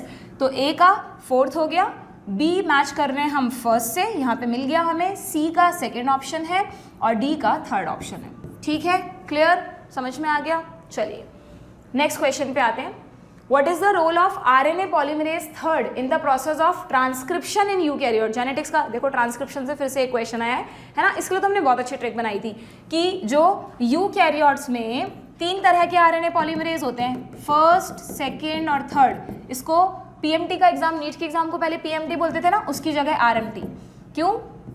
तो जो फर्स्ट है वो rRNA के लिए ट्रांसक्रिप्ट करेगा, सेकेंड mRNA के लिए करेगा, mRNA जिसको आप hnRNA की फॉर्म में जो बनता है यूकैरियोट्स में, और जो T है वो सिंपली tRNA, मतलब थर्ड एंजाइम जो है वो tRNA के लिए करेगा, और tRNA के साथ कुछ एडिशनल rRNA भी इसको दिए गए थे। पहले तो tRNA देख लो किस में दे रखा है, एक ही ऑप्शन में, आपकी मुश्किल सॉल्व हो गई, ठीक है। rRNA को वैसे तो ये बनाता है, बट एक यूनिट को इसने बनाने से मना कर दिया, वो इसने ले लिया था 5S, ठीक है, और snRNA स्मॉल न्यूक्लियर RNA को भी यही ट्रांसक्रिप्ट करता है, बट इसकी ज़रूरत ही नहीं है। अगर आपको ये ट्रिक याद है तो आप इससे मैच करके सीधा इस ऑप्शन को टिक कर सकते हो, ठीक है, क्लियर, वेरी सिंपल क्वेश्चन। चलिए नेक्स्ट, जेनेटिक्स से ठीक ठाक क्वेश्चंस पूछे गए हैं, है ना, बहुत ज़्यादा टफ भी नहीं, बहुत ज़्यादा इजी भी नहीं, थोड़ा सा कॉन्सेप्चुअल बेस्ड क्वेश्चन है दोनों। जो ट्रांसक्रिप्शन का क्वेश्चन पहले भी देखा, अभी भी देखा हमने। Then again match the following, ये कहाँ से लिया है क्वेश्चन? नाइट्रोजन फिक्सेशन, सभी बच्चे पढ़ते होंगे इस साइकिल को, तो चलो देख लेते हैं नाइट्रोजन फिक्सेशन में से क्या है। इवन नाइट्रोजन मेटाबॉलिज्म को डिटेल में दिया ना मिनरल न्यूट्रिशन वाले चैप्टर में, प्लांट फिजियोलॉजी में। ज़्यादातर क्वेश्चंस प्लांट फिजियोलॉजी से हैं, पूछे भी जाने चाहिए, कॉन्सेप्चुअल है। नाइट्रोकोकस, ठीक है, नाइट्रोकोकस यहाँ पर क्या करता है? Conversion of ammonia to nitrite. अच्छा चलो, यहाँ पर मैं आपको एक दूसरे तरह से क्वेश्चन बताती हूँ। मुझे पता है बच्चों को याद नहीं रहता कि नाइट्रोकोकस अमोनिया को नाइट्राइट में बदल रहा था या नाइट्राइट को नाइट्रेट में बदल रहा था। तो पहले हम एक चीज़ ढूंढते हैं इसमें, राइजोबियम तो सबको पता है ना, नाइट्रोजन फिक्सिंग बैक्टीरिया है। पहले देख लेते हैं राइजोबियम का ऑप्शन है क्या। Conversion of atmospheric nitrogen to ammonia, बिल्कुल, एटमॉस्फेरिक नाइट्रोजन को अमोनिया में बदलना ही तो नाइट्रोजन फिक्सेशन है ना, बायोलॉजिकल नाइट्रोजन फिक्सेशन। ये तो सबको पता है ना, राइजोबियम का फोर्थ होगा। देखिए एनटीए ने ट्रिकी कराई के क्वेश्चन को, ए का फोर्थ ऑप्शन एक ही में दिया है, लो भाई हो गई मुश्किल सॉल्व। नहीं भी पता कि बाकी कौन सा बैक्टीरिया क्या करता है तो आपको ज़रूरत नहीं है ना, बट फिर भी नॉलेज के लिए देखना चाहो तो बी जो है, सॉरी क्या किया बच्चों मैंने, सॉरी मैं यहाँ पे कंफ्यूज हो गई, मैंने दूसरा ऑप्शन देख लिया है ना। हम ए नहीं देख रहे थे, हम लोग राइजोबियम देख रहे थे ना, राइजोबियम को फोर्थ से मैच किया है, तो बी को फोर्थ से मैच करना है हमें। मैंने गलती से ए को कर दिया था, तो बी को अगर फोर्थ से मैच करें तो अगेन एक ही में दिया है, तो ठीक है भाई, ये लो आपको आपका सही ऑप्शन मिल गया, ठीक है। देन तो यहाँ पे आप बाकी देख लो, आप ए सेकंड से मैच कर रहा है, बिल्कुल नाइट्रोकोकस इसी के लिए बना है ना। C is for first, Thiobacillus denitrification, ये एग्जाम्पल कई बच्चे याद करते हैं, ईजी होता है याद करना, थायोबैसिलस डीनाइट्रिफिकेशन, ये भी एक ऑप्शन आपको मिल गया, एक ही में ऐसा ऑप्शन है। और Nitrobacter is simply for this, ठीक है। But again I am saying नहीं भी पता तो ये वाला अगर पता है तो आप इस क्वेश्चन को आराम से सॉल्व कर सकते हैं। नीट में एनटीए ऐसी चीज़ें देता है जिससे हर तरह का बच्चा, मतलब पेपर को हर तरह के क्वेश्चंस होते हैं, एवरेज, मॉडरेट, इजी, जिससे कि एक जनरल एनालिसिस हो सके। लो भाई फिर से सेल साइकिल से क्वेश्चन है, सेंट्रियोल कब डुप्लीकेट होता है? तभी जब डुप्लीकेशन डीएनए का होता है, यानी एस फेज में, ठीक है। हो सकता है यहाँ पे बच्चे कंफ्यूज हो गए जो भी है, बट एस फेज सिंपल, सीधा सीधा डीएनए रेप्लिकेशन के साथ ही सेंट्रियोल का डुप्लीकेशन भी हो जाता है। डॉप्सन यूनिट बहुत simple, last chapter environmental issues, किसके लिए है? ओजोन लेयर की थिकनेस मेजर करने के लिए। Okay, then in a cross between, चलो एक तो अच्छा सा क्वेश्चन आया क्रॉस वाला, जेनेटिक्स में भर भर के प्रैक्टिस करते हैं जेनेटिक्स में क्रॉस की, तो कि परसेंटेज पूछ लिया जाए, पूछ लिया है भाई। मेल और फीमेल है, दोनों ही हेटेरोजाइगस हैं सिकल सेल एनीमिया के लिए। पहले तो ये बताओ, sickle cell anaemia sex linked recessive है या ऑटोसोमल रेसेसिव है? सेक्स लिंक्ड रेसेसिव मत कर देना, अगर XY मान के क्रॉस कर लिया तो गड़बड़ हो जाएगी। यहाँ पर ये ऑटोसोमल रेसेसिव है, इनके जीनोटाइप्स हम ऐसे लिखते थे, HBA HBS, कैरियर है ना, तो एक ही अफेक्टेड एलील होगा। मेल में भी कैरियर है, फीमेल भी कैरियर है, ठीक है। अब आप गैमीट्स बनाते हो फिर मिलाते हो, तो यहाँ पर AA कंडीशन आएगी, शॉर्ट में लिख रही हूँ AS एंड SS। क्या इनमें होगा क्या सिकल सेल एनीमिया? नहीं, ये तो डोमिनेंट है, ये कैरियर है। यहाँ पर होगा तो कितने % चांसेस हैं प्रोजेनी में डिजीज होने के? सीधा सीधा 25%, ठीक है। This is not, this is the correct option. Clear? Done. चलिए नेक्स्ट। अरे वाह, और कुछ नहीं मिला, इतना सिंपल चीज पूछी है, endomembrane system. But yes, thanks to aunty, बच्चे तो खुश हो जाते हैं ऐसे क्वेश्चंस देखकर। एंडोमेम्ब्रेन सिस्टम में सीधा सीधा 4 ऑर्गेनेल है, कौन कौन से? ER, GB, lysosome and vacuole, सीधा सीधा दिया है, ठीक है। ये चारों एंडोमेम्ब्रेन सिस्टम के तो पार्ट हैं, चारों फंक्शनली एक दूसरे से कनेक्टेड हैं। ये रहा ER, GB, lysosome and vacuole. Okay, mitochondria नहीं है, कोई भी डबल मेम्ब्रेनस ऑर्गेनेल इसमें नहीं है, तीनों में माइटोकॉन्ड्रिया था, तीनों ऑप्शन गलत है, ठीक है। डन। चलिए नेक्स्ट, फिर से लो, सेल साइकिल से क्वेश्चन आ गया। The fruit fly has 8 chromosome. Genetics का क्वेश्चन नहीं, ये तो जस्ट आपको दिया है कि भाई फ्रूट फ्लाई में 2n की वैल्यू है 8, ठीक है। During interphase of mitosis, mitosis के इंटरफेज यानी G1 S और G2 की बात कर रहे हैं। If the number of chromosome at G1 is 8, G1 में क्रोमोसोम का नंबर अगर 8 है, what would be the number of chromosome after S phase, है ना। S फेज के बाद क्या होगा? बहुत बच्चों ने मुझे पता है यहाँ पे 16 ऑप्शन क्या होगा कि मैम S फेज में डुप्लीकेट हो जाते हैं ना क्रोमोसोम, तो 8 से बढ़कर 16 हो गए। बट मैंने बहुत अच्छे तरह से, हमने न्यूमेरिकल्स की भी प्रैक्टिस की थी और बार बार बताया था कि सेल साइकिल में किसी भी फेज में माइटोसिस की अगर आप बात कर रहे हैं तो क्रोमोसोम का नंबर चेंज नहीं होगा। हमने एक एग्जाम्पल लिया था कि मेरे पास एक 5 पेजेस का नोट्स हैं, उसको मैंने जेरोक्स वाले को जेरोक्स करने के लिए दिया, उसने जेरोक्स तो कर दिया, बट जो 10 पेजेस हुए मतलब फर्स्ट कॉपी जो मैंने दी थी और जो जेरोक्स कॉपी है, दोनों को साथ में स्टैपल कर दिया और मुझे लौटा दिया। तो मेरे पास अगेन एक ही सेट आया नोट्स का, बट ध्यान से देखूंगी तो पेजेस डबल हो गए थे, यानी नंबर ऑफ क्रोमोसोम तो सेम रहता है, एक सेट दिया था, एक ही सेट उसने मुझे रिटर्न किया, but amount of DNA double होता है। अगर ये क्वेश्चन में कहते हैं कि क्रोमोसोम का जो अमाउंट है, डीएनए का जो अमाउंट है वो यहाँ पर मान लो 4 ग्राम डीएनए है, तो एस फेज के बाद डीएनए 8 ग्राम हो जाता, ठीक है। लेकिन नंबर क्रोमोसोम का वही रहेगा, क्योंकि हर क्रोमेटिड ने जब अपना मल्टीप्लाई किया तो नया क्रोमेटिड इसके साथ ही स्टैपल्ड है।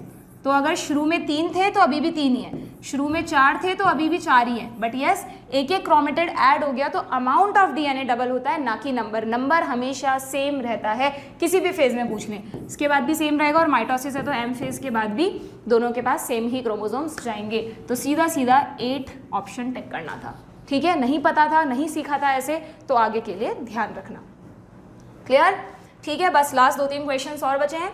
Which is the only enzyme that has capability to catalyze initiation, elongation and termination in the process of transcription? लो फिर से ट्रांसक्रिप्शन से क्वेश्चन आ गया है ना, जेनेटिक्स में ट्रांसक्रिप्शन से ही पूछ लिए गए 3-4 क्वेश्चन। तो देखें क्या बोल रहा है ये। अच्छा, वो कौन सा एंजाइम है जो तीनों स्टेप्स को करता है? तो आपको पता है भाई, जब आपने डीएनए रेप्लिकेशन पढ़ा था तो वहाँ तो अलग अलग एंजाइम्स पढ़े थे ना। हेलिकेज अलग काम करता है, डीएनए पॉलीमरेज अलग काम करता है, और ओकाजा की फ्रेगमेंट्स को जोड़ने के लिए लाइगेज है। लेकिन अगर हम बात करें ट्रांसक्रिप्शन की, तो ट्रांसक्रिप्शन में जब डीएनए से आरएनए बनाना है, एक ही सिंगल एंजाइम सारे काम कर देता है, और उस एंजाइम का नाम है आरएनए पॉलीमरेज। बट ये किस पर डिपेंड होकर काम करता है? टेम्पलेट कौन है इसका? डीएनए। तो इसका पूरा नाम क्या है? DNA dependent RNA polymerase. वो बात अलग है कि प्रोकैरियोट में ये सिग्मा और रो फैक्टर की हेल्प लेता है, बट एंजाइम तो अकेला ही है ना। तो सीधा सीधा क्वेश्चन है डीएनए डिपेंडेंट आरएनए पॉलीमरेज। हो सकता है जल्दीबाजी में डीएनए डिपेंडेंट पढ़ लिया हो, ये नहीं पढ़ाओ, ये टिक करके आ गए, फिर घर पे आके कहेंगे मैम सिली मिस्टेक हो गई। भाई नहीं ना, इन्हीं चीज़ों का तो नीट में ध्यान रखना, यही तो आपको अलग करेंगी जो स्टूडेंट सेलेक्ट होंगे और जो नहीं। मेडिकल में ऐसा थोड़ी ना कि 2 मेडिसिन के नाम में बस ओ का डिफरेंस था, पेशेंट को लिख दी, पता लगा एक हाई ब्लड प्रेशर की, एक लो ब्लड प्रेशर की है, पहले ही हाई था आपने और हाई कर दिया। तो ये छोटी छोटी बातें मेडिकल फील्ड में तो बहुत इंपॉर्टेंस रखती है, इसीलिए इस तरह का पेपर सेट किया जाता है। एक्यूरेसी देखी जाती है कि कौन बच्चा कितना सटीक चीज़ों को चूज कर रहा है। ठीक है, clear? Then next, which of the following RNA is not required for synthesis of protein? चलो ट्रांसलेशन से कुछ तो पूछा, जेनेटिक्स में ट्रांसलेशन पे क्वेश्चन है कि कौन सा RNA प्रोटीन मशीनरी में नहीं था। तीनों RNA थे, बाकी के सिर्फ ऐसा ही RNA which is related to spliceosome, splicing. Splicing तो किसका पार्ट है? ट्रांसक्रिप्शन का, तो ये ट्रांसलेशन में काम नहीं आता। Then which stage of meiotic prophase, meiosis में, प्रोफेज में, प्रोफेज फर्स्ट में 5 स्टेज होती थी ना, लेप्टोटीन, जाइगोटीन, पैकेटीन जब क्रॉसिंग ओवर होता है, डिप्लोटीन, और जब लास्ट में कियाजमेटा खत्म हो जाते हैं, दैट इज डायाकाइनेसिस। ओके, तो यस, डायाकाइनेसिस में there is terminalisation of chiasmata. Appear तो कब होते हैं इसमें, डिप्लोटीन में, बट डिसअपीयर खत्म कब हो जाते हैं? डायाकाइनेसिस में। बट कंफ्यूजन दिया ही नहीं, डिप्लोटीन ऑप्शन में ही नहीं दिया। ठीक है, तो सीधा सीधा डायाकाइनेसिस होगा। डन, समझ में आ गया? Then which of the following is not an objective, which of the following is not an objective of biofortification in crops? ये कहाँ पढ़ा था बायोफोर्टिफिकेशन? प्लांट ब्रीडिंग में अगेन, है ना। क्या होता है बच्चों biofortification? Biofortification is the programme, crop improvement programme, कि कुछ क्रॉप्स में जैसे जो माइक्रो न्यूट्रिएंट्स हैं या विटामिन्स हैं उनको ऐड करने के लिए कुछ क्रॉप्स में जब ब्रीडिंग करवाते हैं तो इस तरह से ब्रीडिंग करवाते हैं कि उनमें जो माइक्रो न्यूट्रिएंट्स हैं वो भी ऐड हो जाए। ना सिर्फ माइक्रो न्यूट्रिएंट, कौन कौन से 4 मेजर ऑब्जेक्टिव एनसीईआरटी ने दिए हैं बायोफोर्टिफिकेशन के? विटामिन कंटेंट बढ़ाना, प्रोटीन कंटेंट बढ़ाना, और हेल्दी फैट्स के कंटेंट को बढ़ाना, एंड प्लस मिनरल्स जो माइक्रो न्यूट्रिएंट्स होते हैं उनको बढ़ाना। कार्बोहाइड्रेट तो सब में प्रेजेंट ही होते हैं, उसको बढ़ाने की क्या जरूरत है? This is biofortification. और यहाँ आपसे पूछा है कि क्या बायोफोर्टिफिकेशन का ऑब्जेक्टिव नहीं है, तो विटामिन तो बढ़ाएंगे, प्रोटीन भी बढ़ाएंगे, माइक्रो न्यूट्रिएंट मिनरल्स भी बढ़ाएंगे। Disease resistance is not the part of biofortification, it is the part of plant breeding. Plant breeding में ऐसे एक्सपेरिमेंट किए जाते हैं जहाँ पे रेजिस्टेंट वेराइटीज बनाई जाती हैं, बट वो बायोफोर्टिफिकेशन का पार्ट नहीं है। Biofortification is just the nutritional value को इम्प्रूव करना। ठीक है, क्लियर? देन ये देखो इकोलॉजी से क्वेश्चन है। इकोलॉजी में एडेप्टेशंस बहुत फेवरेट मतलब पार्ट होता है पढ़ने का, बहुत इजीली याद भी रहता है। एलेंस रूल कहाँ पढ़ा था? पोलर एनिमल्स के लिए, है ना, जो ठंडे रीजन्स में एनिमल रहते हैं तो बॉडी का सरफेस एरिया कम करने के लिए उनके लिम्स और जो ईयर्स हैं वो छोटे होते हैं, तो पोलर सील हो गया सीधा सीधा।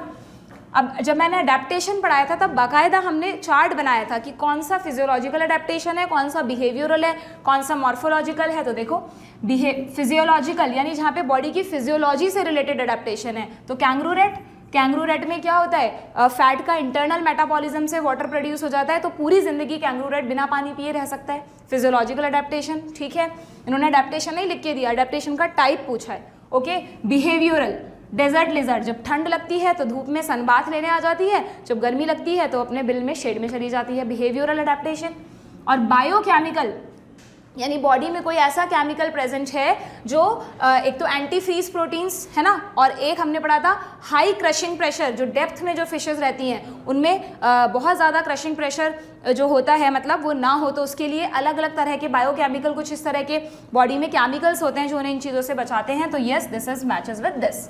तो एलेंस रूल ए का 4th किस में है? अरे इसमें सब में दे दिया, चलो कहीं ना कहीं कुछ तो आया। ठीक है, तो चारों ही यहाँ पे हैं। बी मैच कर रहा है फर्स्ट से, ये 2 में दिया है। सी मैच कर रहा है डेजर्ट लिजर्ड से, सी मैचेस विद सेकंड, ये सिर्फ इसी में दिया है, तो this is the correct option. और डी मैच कर रहा है 3rd से, यहाँ पर ये होगा। ठीक है, देन यहाँ पर जेनेटिक कोड से क्वेश्चन आया है। जेनेटिक्स में, जेनेटिक कोड में अगर थोड़ा सा बच्चों यहाँ पे जनरली कॉमन कोड ज़्यादा पूछे जाते हैं, बट कहीं ना कहीं तो थोड़ी ट्रिक डालें पेपर में, मतलब थोड़ा कॉम्प्लिकेटेड करें, तो पूरा का पूरा चेकर बोर्ड से रिलेटेड क्वेश्चन यहाँ पूछ लिया गया है। ये तो सबको पता है कि AUG codes for methionine, initiator codon है। फिनाइल एलेनिन के लिए नहीं है, फिनाइल एलेनिन के लिए ट्रिपल U होता है, तो ये तो गलत हो गया, statement first is wrong. Second statement में ट्रिपल ए और डबल AG, मतलब ट्रिपल ए और AAG both codons for amino acid lysine. तो थोड़ा सा अगर चेकर बोर्ड को ध्यान से पढ़ा हो तो ये सही ऑप्शन है, बट कोई बात नहीं, इस क्वेश्चन में नहीं पता हो तो छोड़ना ज़्यादा अच्छा है, बजाय कि आप नेगेटिव मार्किंग करें।